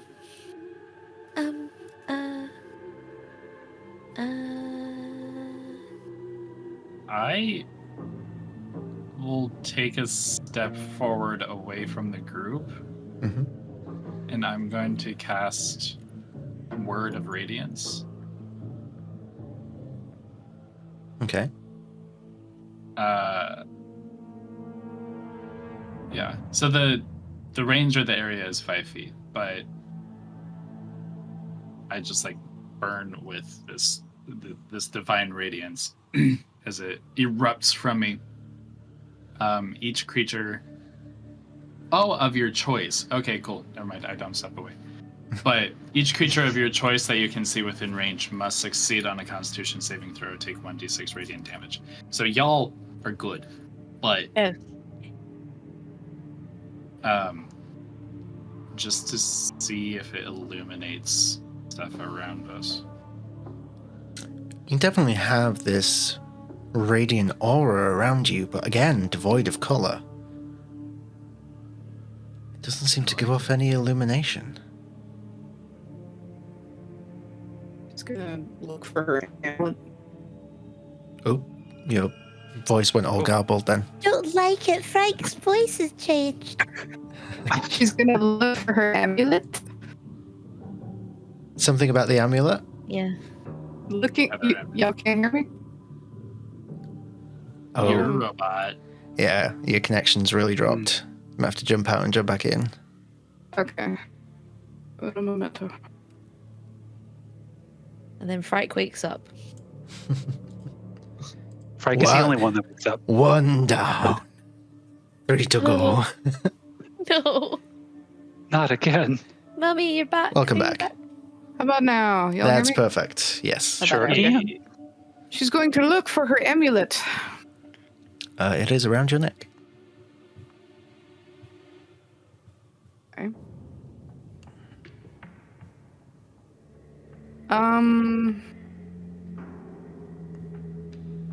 Okay.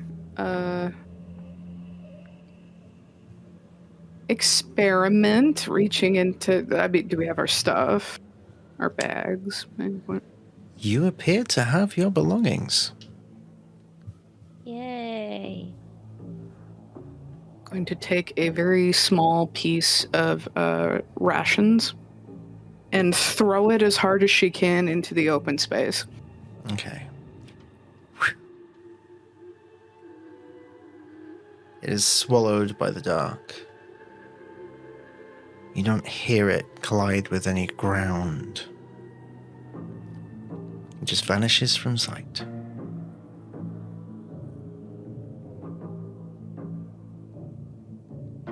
Hey, everyone. Hi. Cover your ears. I'll draw the pistol, and I'll fire into the void. Snake.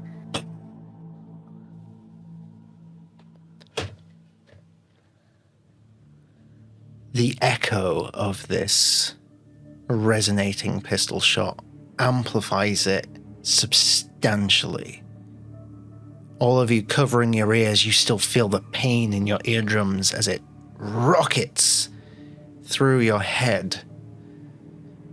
You don't take any damage. It was definitely an unpleasant experience. Nothing happens.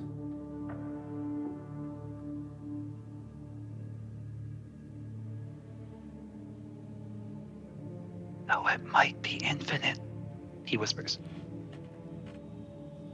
The only way out is through.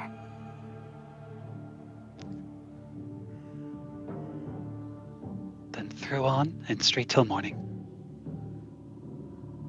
I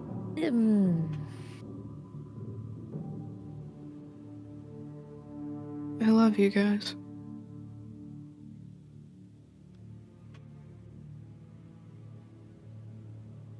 Love you too.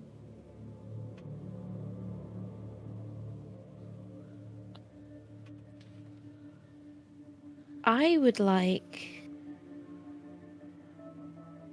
to wake up. No. I'm curious. I mean, obviously we're in a void. We're in like a dream state. I'd like to use Druidcraft and manifest a golden orb, if that's possible. A golden orb. Because it says like it could manifest as a golden orb for clear skies, a cloud of rain, snowflakes like I did before. Can I do that to create some sort of sunlight?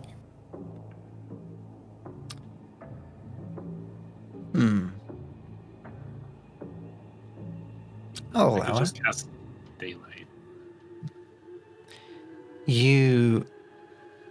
What does the orb look like as you create it in your hands? Bearing in mind, the only change is that there is no colour to it.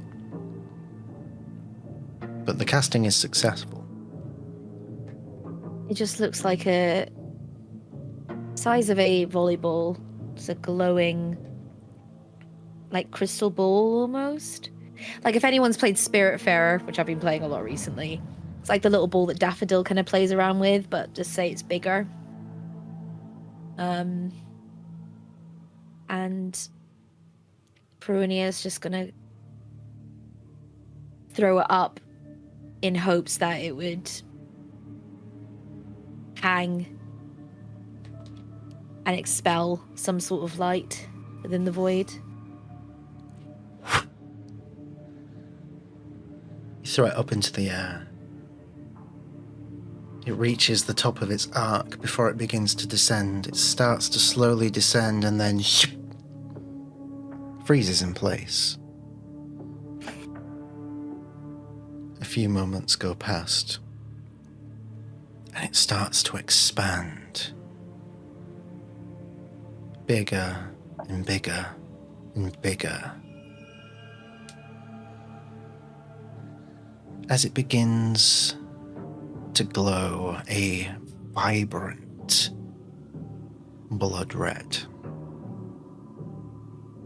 And as it does, this ambient red light begins to fill your forms, and your surroundings begin to come into view.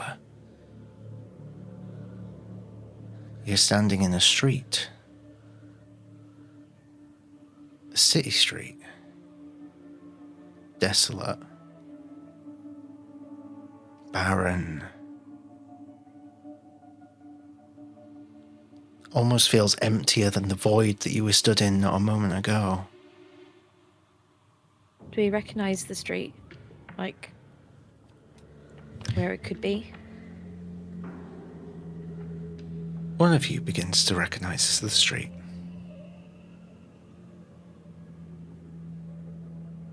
But it's not the street that you recognize, Frike, in particular. It's the ever-perpetual blood-red moon in the purple gossamer sky that hangs overhead.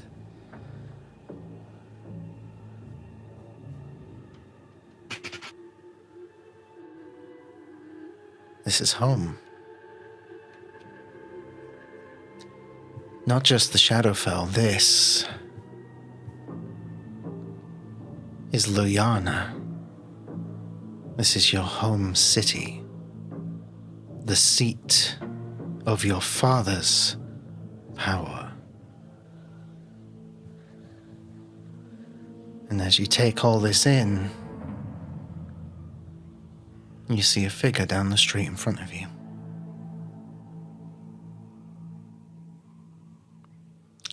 Red and gold robes. A familiar Earth Genasi figure with his back turned away from you as the wind blows sideways down this street.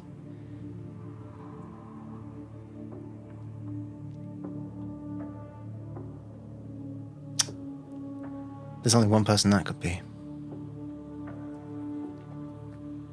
Easy feet. Yes. Yes, of course. Sorry, I had to cut the tension a bit. I didn't like it. I do.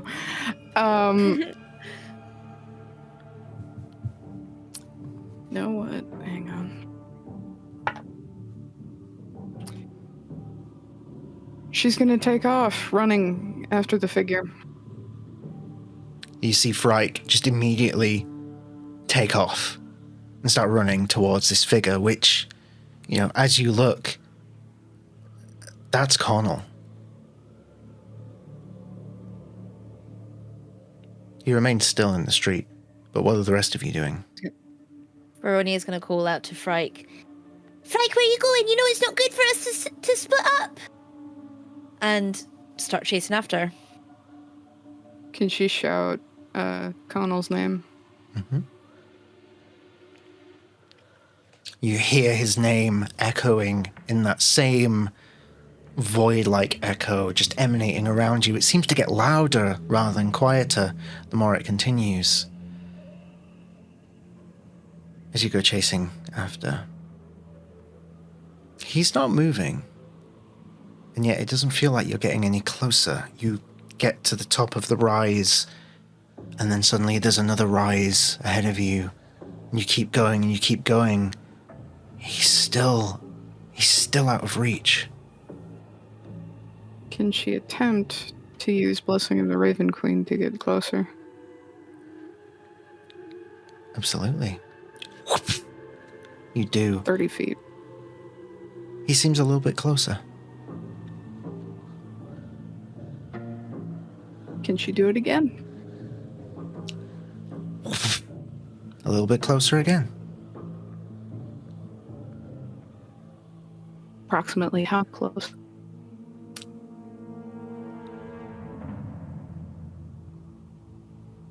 About 20 feet. Let's see. What are the rest of you doing as you chase?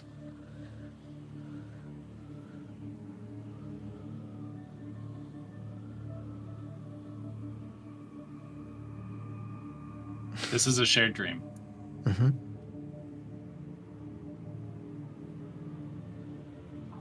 Have I gotten the sense that it's magical in nature?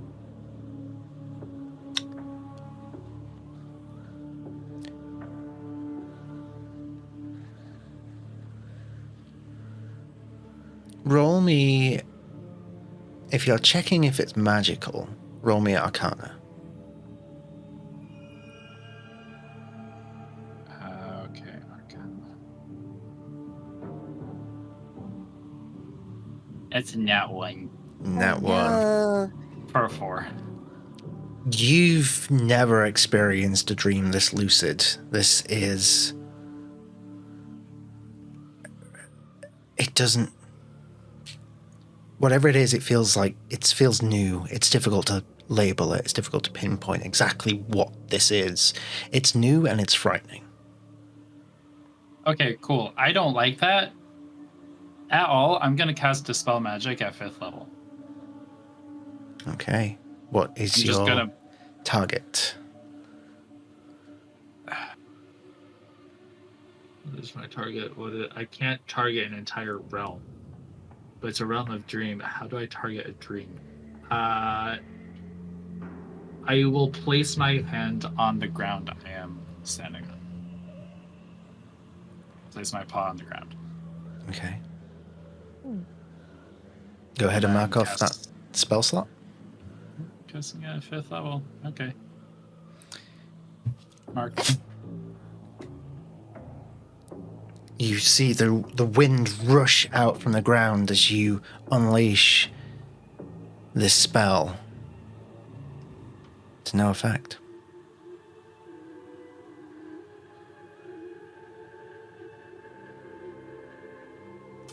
Frank. Spending a key point to use Step of the Wind and taking Dash as a bonus action, so my movement speed is doubled, and that would be 45 times 2, 90 feet of movement. Trying to get there. 90 feet of movement.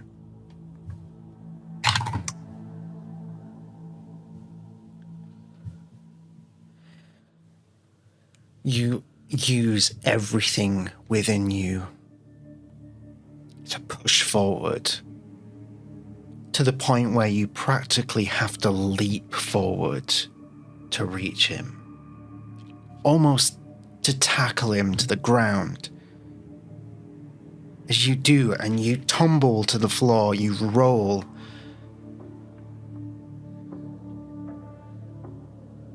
And he's not there. You look in your hands, and you have his armor.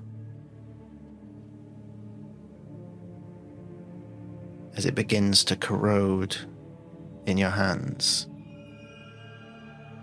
and fade away.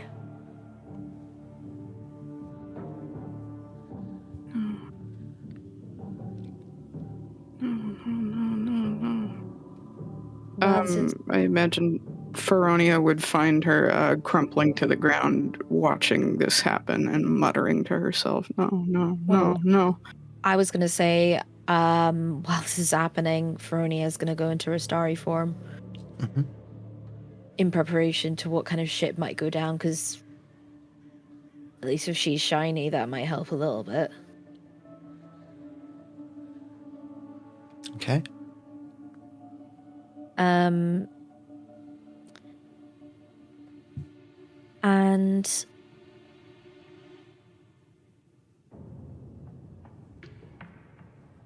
I'm just trying to see if I have it here. Where is it? Oh, I thought I had it. Oh, I do. If you allow me, could I also cast Detect Magic on the armor? Sure, you can cast Detect Magic on the armor.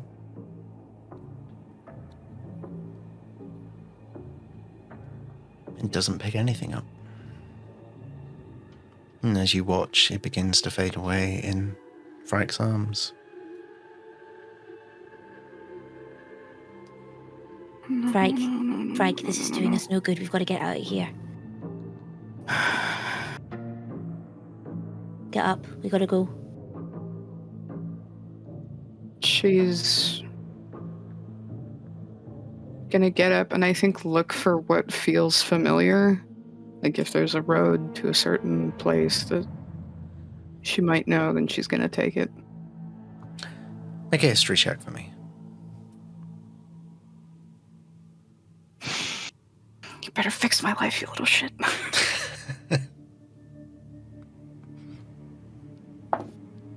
Oh, okay, that's not bad. 17? 17's pretty good, okay. You quickly take in your surroundings, trying to find a moment of clarity, and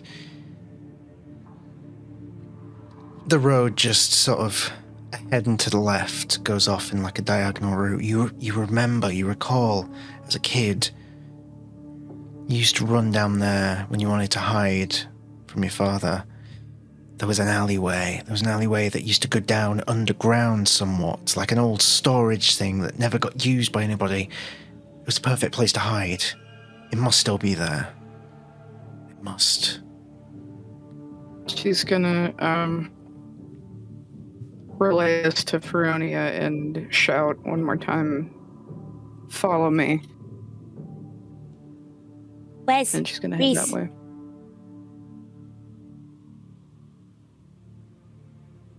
Reese will start making his way to regroup.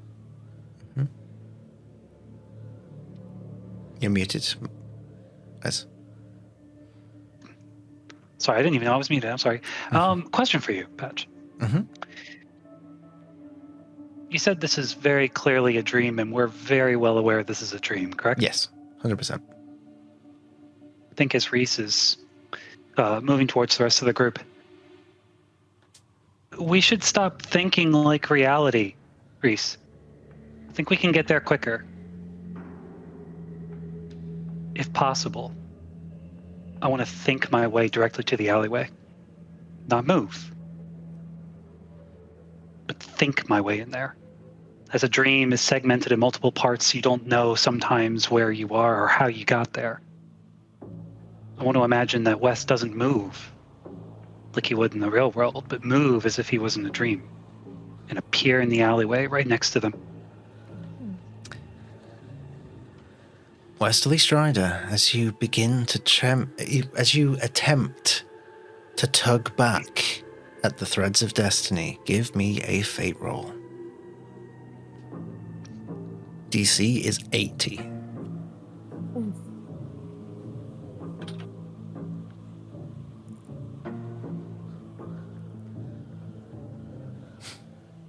That's a 95. You guys are always clutch with these That's my fate rolls. boy.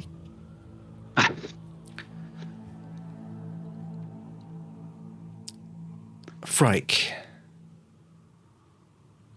as you take off running, and as the rest of you begin to follow suit, whereas you close your eyes and you think, you imagine, you concentrate, and when you open your eyes, at the same time as the rest of you just blink, and all of a sudden you stumble as you are not where you were. The four of you are now in this alleyway that leads underground, exactly where you wanted to go, Frike. It's just ahead of you.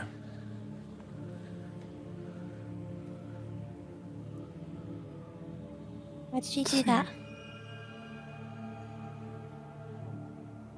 I just thought it. So if I just thought I was a dragon, I could be a dragon? I don't know. What? Maybe. You guys know this is a dream, right? So Yes. everything that we're doing right now won't work the same way. So think like you're in a dream. That's what I did.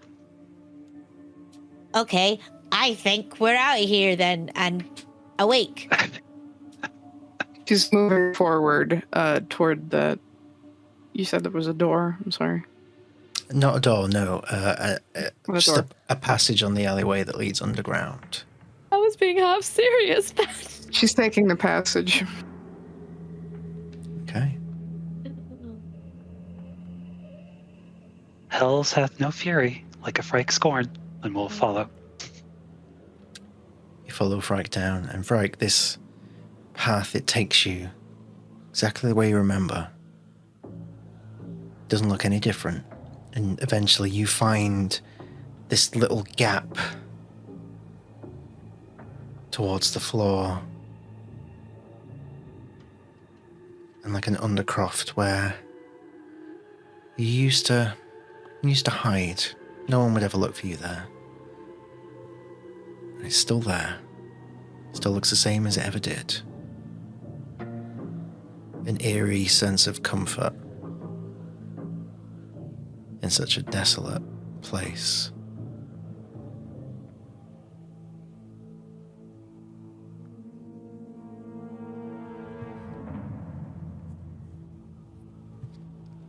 safe here. In a dream? Gesturing to the space.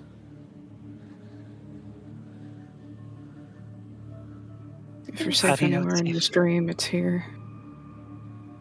Surely we can dream that we are awake and we're safe. Like, can we not do that? And Veronia She'll just try to starts like pinch her going, own arm.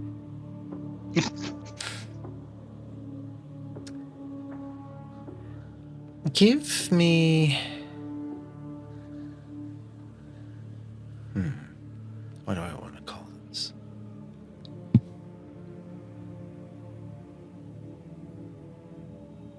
Give me an insight check.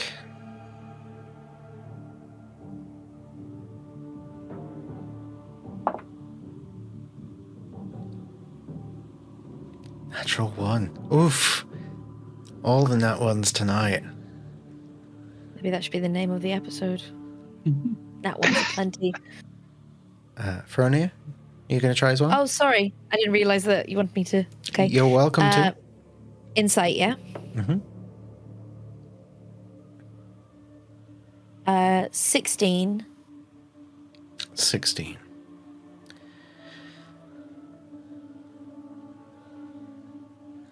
This is definitely a dream. You understand that much. It's also very different to a typical dream. The fact alone that you're each sharing it is evidence enough of that. With a 16 insight, you get the sense that waking up isn't straightforward. And there must be a reason for you all to be having this experience right now. The specifics of what that could be elude you at this moment. Frike, with a natural 1. Technically, there was a +6 modifier, but if I had rolled any higher, I would have elected to fail on purpose. Well, a nat 1 is a nat 1. In this moment,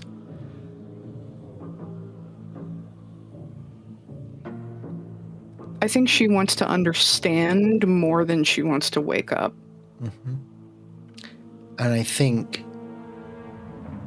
such a complex rush of emotions rushing through you right now, because this isn't just the first time you've truly seen the Shadowfell since you left. This is the first time you've seen home since you left. And it's been many a year. And the longer that you are here, the more difficult it is for you to keep your emotions in check. This safe place that you have just found, as you get here and in this moment you begin to really dwell upon what's happening here, and you look at it from a bigger perspective, is it really a safe place anymore? Was it ever safe? Because you still got banished. You were still led back to this moment. Was it ever safe? Was any of this safe? Your mind begins to spiral. If we had the stress point system, you'd take another point of stress. Thank God we don't. Mm-hmm.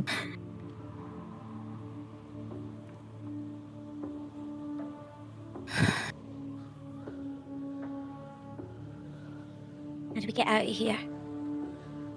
Because I sure as hell don't want to be monochrome for the rest of my life. I think if there's any kind of like furniture or items in this room, she's going to push and kick and knock stuff aside and start destroying this room. Sure. Much of the bits and bats that were in this room were already beaten up and broken, but you pummel them into almost dust unless someone intervenes. I'm gonna try and stop Frike. Just grab one of her arms. Frank, knocking the shit out of this room isn't going to help us get out of here. We need to keep a level mind. Now, you know this place clearly more than we do.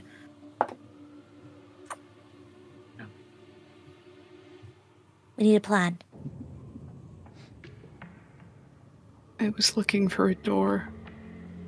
A way out. There's always a way out. I thought it was through. I was wrong. Fine. There has to be a portal, an opening of some kind. That's how we got out of the Shadowfell the first time. I don't have the magic. I did something earlier tonight, but I don't know if you could call it that. If you could call it magic, but... You have the contacts. I know that... Sure, there's someone in the Shadowfell that might be on your side. If there is anyone here,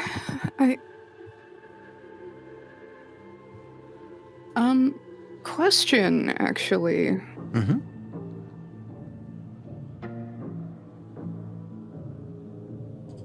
Again, I don't know what I could target necessarily, but, I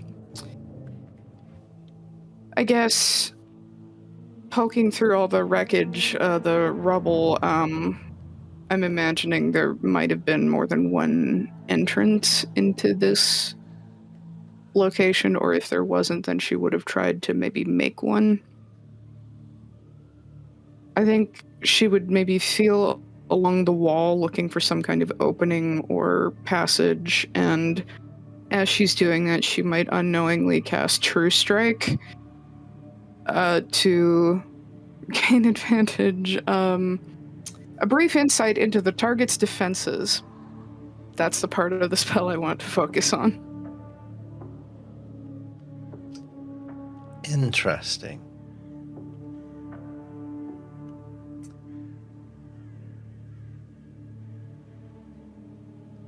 Just roll me a d20. Okay.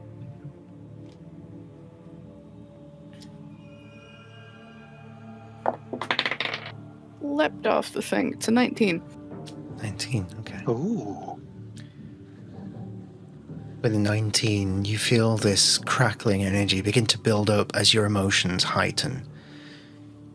You're frantically searching around, and then you feel it's like a latch. And you tug at it, and suddenly a doorway slides open on this wall. Here. Good job. Is it big enough for all of us to fit through? Looks to be. Through here? She's gonna crawl in first.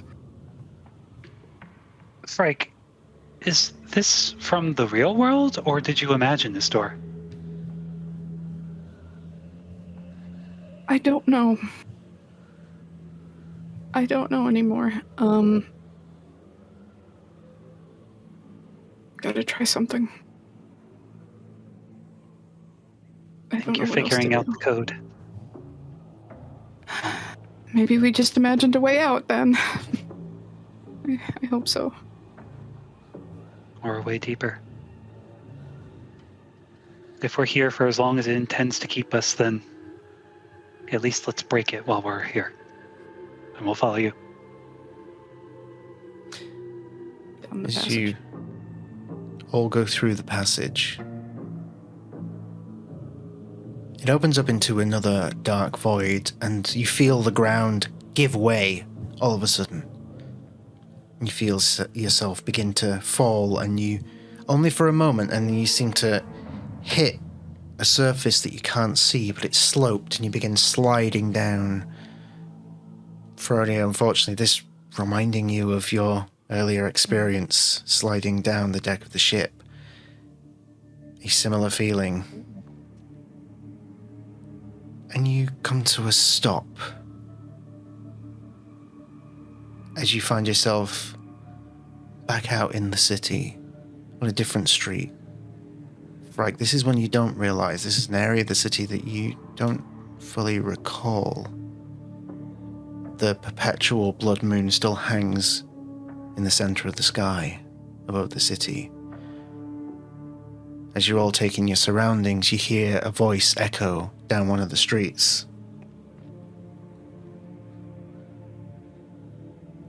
Hey, Phobos, you think it this way? You turn, and you see the silhouette of Connell. Just down the street, moving. Sword on the back of his shoulder like that. Waving over to the distance down a side street you can't quite see who he's waving at. And he turns, facing that side street. Oh, what do you mean it's not safe? I scoped it out, it's fine. It's fine. As Connell fails to notice a large, hulking form creep up behind him. A mass of tattered fur and bone. Deep, shadowy tendrils spiraling in and out of the fur.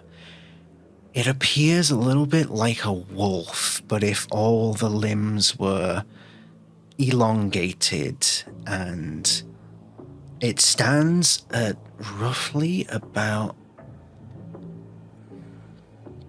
12 feet whilst on all fours.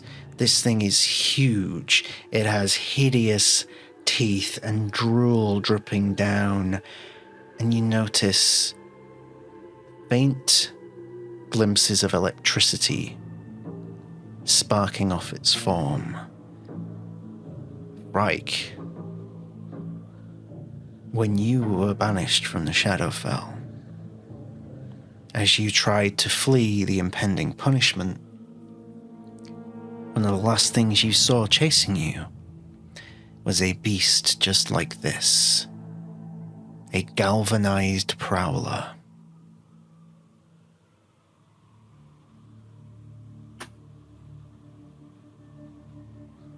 Rhódania. How far away are we from this big bastard? About 60 feet. I'd like to cast polymorph on the fucker.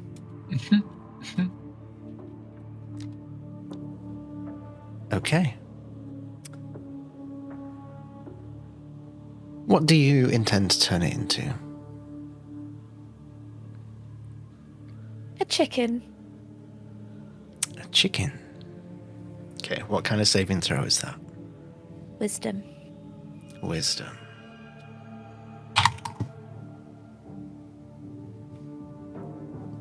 $19. Fucking cunt shit. 16. Okay. You feel the magic leave your hand, but it doesn't seem to attach to anything.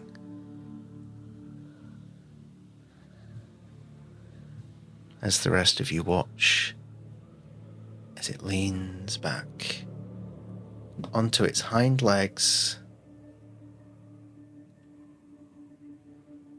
and pounces.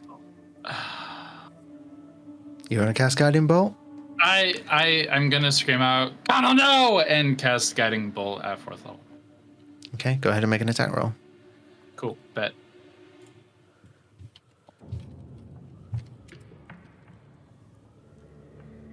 What is with these dice today? Fucking hell. Okay. 11. 11 is a miss, unfortunately. The heightened emotion of the moment, it just scatters off to the side. Pulling a full Hermione Granger, she's going to tilt her head back and howl. Oh. Trying to get its attention. Trying to sound like a wolf. Okay.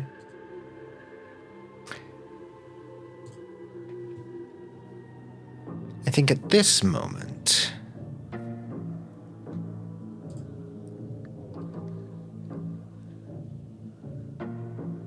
make me a fate roll. And you guys roll high, so the DC will be 80.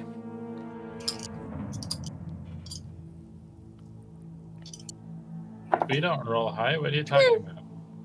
I never rolled a fate roll. Wait a minute. Oh, I rolled 2 percentile dice. I'm dumb. In the words That means I the roll's once doubled, said- right?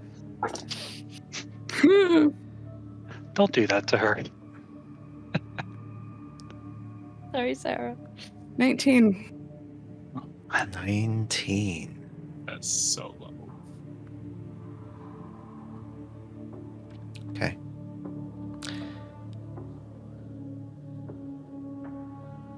The galvanized prowler lunges at Connell. Its teeth wrap around his torso and fling him up into the air. And as he falls back down, pulling at his sword, getting ready to attack, it swings its claws, rakes at him in the air, which pushes him up and just keeps on raking, tearing him to pieces in front of you. This is a dream. This is a dream. This is a dream. This is a dream. It's going to get louder and more manic as she repeats those 4 words over and over again, that this is a dream. I'd like to cast. I'm going to make another attempt to try and cast polymorph at this fucker. Okay. Into a chicken again?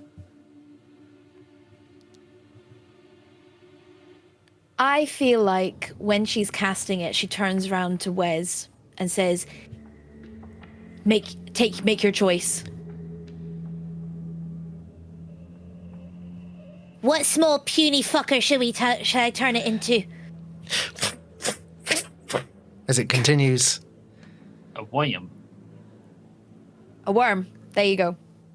All right. What was the DC again? 16. And what kind of save was it again? Sorry. Wisdom. Wisdom. 13. But I'm gonna go rush over to that fucking worm and smush it. no. Okay. Oh shit! No, don't! No. Don't do that! No, I just no. remembered. I don't do that. Damage J comes back. No. Can I gift a gab that? Can't gift of Gab in action. As It's a dream. you Can I do slow mo? Reverse in a dream? as you run over I'm tired. Okay. to this worm, as Connell, what remains of Connell, lands on the floor. The worm and Connell suddenly erupt into a flock of ravens. That hundreds of them that just spread out from that spot as the moon fades, the void takes over. And the last image you will see before you awaken, in a very much jump scare moment, is a giant white porcelain mask. The face of the Raven Queen. And you all wake up. And that's where we're going to finish for this week. Long rest. You may take the benefits of a long rest. Oh, cool. Bet. I'm so sorry. I nearly fucked that up, guys. I just for a minute, I was just like, ah. I mean, polymorph was a clutch thing, certainly. That's for sure. That was good. So, a massive thank you to my wonderful players and for everyone who's tuned in tonight. It's been an absolute pleasure. Now, what I will say, as far as us doing like post-credits kind of stuff,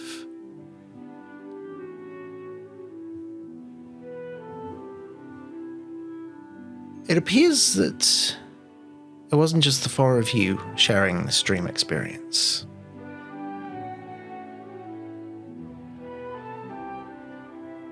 As Conal McGinnis, he wakes up in his bed in the Shadowfell, woken by Phobos.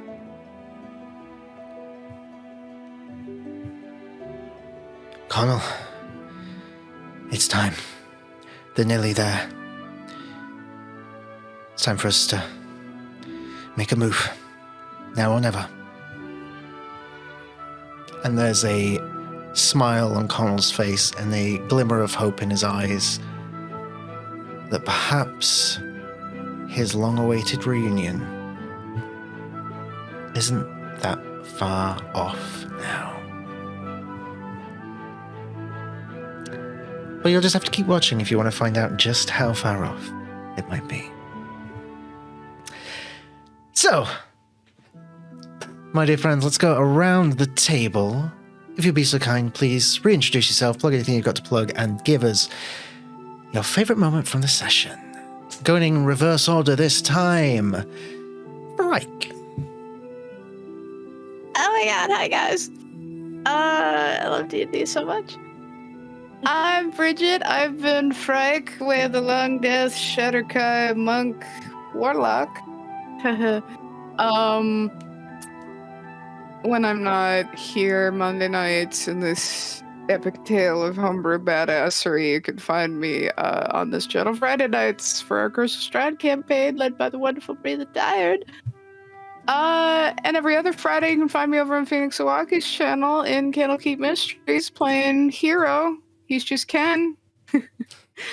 And when I'm not on stream, you can find me doing any combination of recapping, lore keeping, fanficking.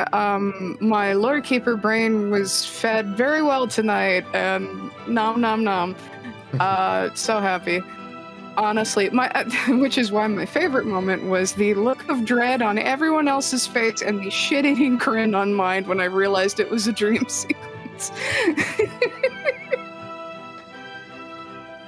I'm so glad. I love post-credit scenes. I love dream sequences. I bring it. I'm so here for this. It's usually me that has the shit-eating grin.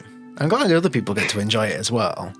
It was immaculate. Thank you so much. Reese.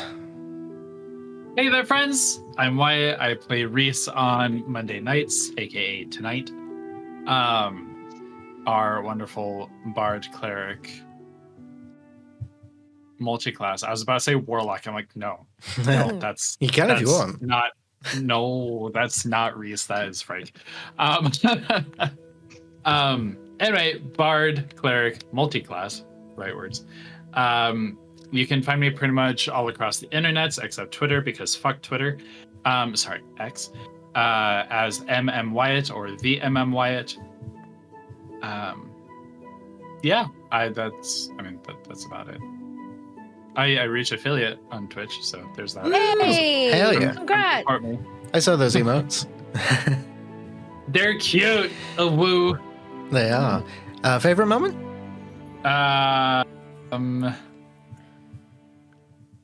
Wait, let me see. Okay, Fellerman. I hate Fellerman, but also, I feel like there was character growth there, and it's Fellerman, Sometimes it comes from the places you don't expect. Yeah. You think a character can never change? What if they do? What if they don't?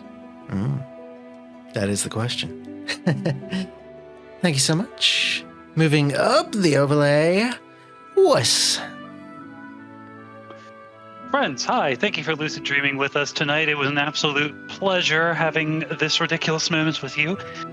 I'm Mike, literally Grim and Chat. If you can't find me, well, I'm so sorry. I need to amend that with you, and let's go out for coffee sometime. If you can't find me here, you will find me on Wednesdays in the Underdark, or every other Saturday with or Phandelver and below. As it turns out, I've been below Phandelver, I'm in the Shadowfell, I'm in the Underdark, I will never see the light of day again. Favorite moment? 2, I think. The quality of a party, to me, is measured in how it deals with trauma and the response. And I think having that sort of cutting through a thick cloud of tension with the post-snowball fight, as well as responding to the dream, sort of shows a lot. That mental state sort of fluctuating between both moments, and really got to explore how the characters respond to that trauma. So thank you guys for the free therapy. I mean, that's as good as an endorsement as we'll ever get.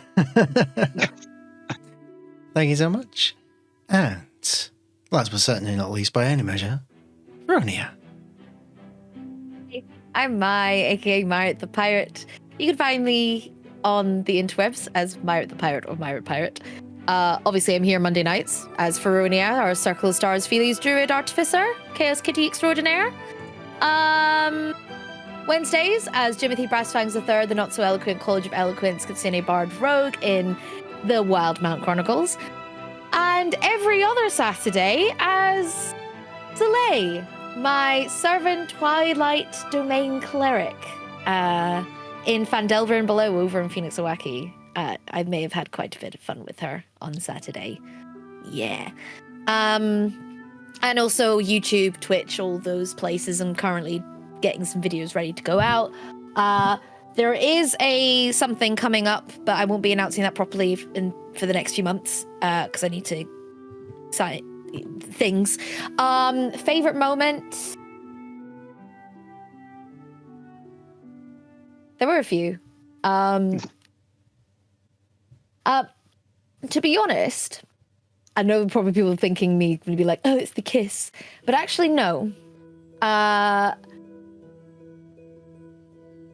For me, thinking on my feet and actually thinking of doing, fuck, I'm going to do polymorph because, yeah, and then being a fucking idiot and almost ruining it, as usual, because I do that because I'm an idiot. But I also really enjoyed the whole ice bathwater situation with Frike and just kind of being like, what the fuck? Warlock powers, baby Eldritch. Because, I mean, I'm going to live vicariously through you when it comes to being a warlock, because I'd love to play warlock one day. For the time being, that's what's the word I'm looking for? Memory moment. My brain doesn't work today. Clearly, my brain doesn't work. Broken. Yeah. You did fine, don't worry. Did I forget anything else? I don't know. Bye. Thank you so much. And I've been Patch, I'm Humble Dungeon Master. I played everybody else, including a very bad accent for Conor McGinnisy, apparently. Look, I'm tired, okay? It's been a minute. Love you, Pat. You can find me here every Monday, Wednesday, and Friday, right here on QuestJunkies. You can also find me every other Friday over on Phoenix Owaki, the aforementioned channel of awesomeness, for their Just Enters Tyranny campaign, where I play the sassy yet classy Order of Scribes, Kalish-style Wizard Cleric, Cowan Stowgrove. Favorite moment? I mean, I'm going to say the kiss, because I ship it. Like, I don't care if you don't say, I was here for it. That was the most Rhódania first kiss, like, ever. Just the immediate, now fuck off. I will also say that I particularly liked the general ability of you guys to be able to handle such sudden changes in like the mood of a scene. Oh, I'm sorry. It's no worries. So yeah, let me just. You have to go to a meeting. Yes, switch over there for now. So yeah, like, you know, credit to you guys for always like kicking all kinds of ass with all that sort of stuff. And with that, I believe we are done. So, thank you for sticking around. All love to you at home. We will next see you on Wednesday for the Wyld Ones Chronicles. Until then, we're going to go and raiding. So let's share some QuestJunkies love to our dear friends who we're going to go and raid. And in the meantime, take care, all the love, and we'll see you on Wednesday. Good night, guys. Bye.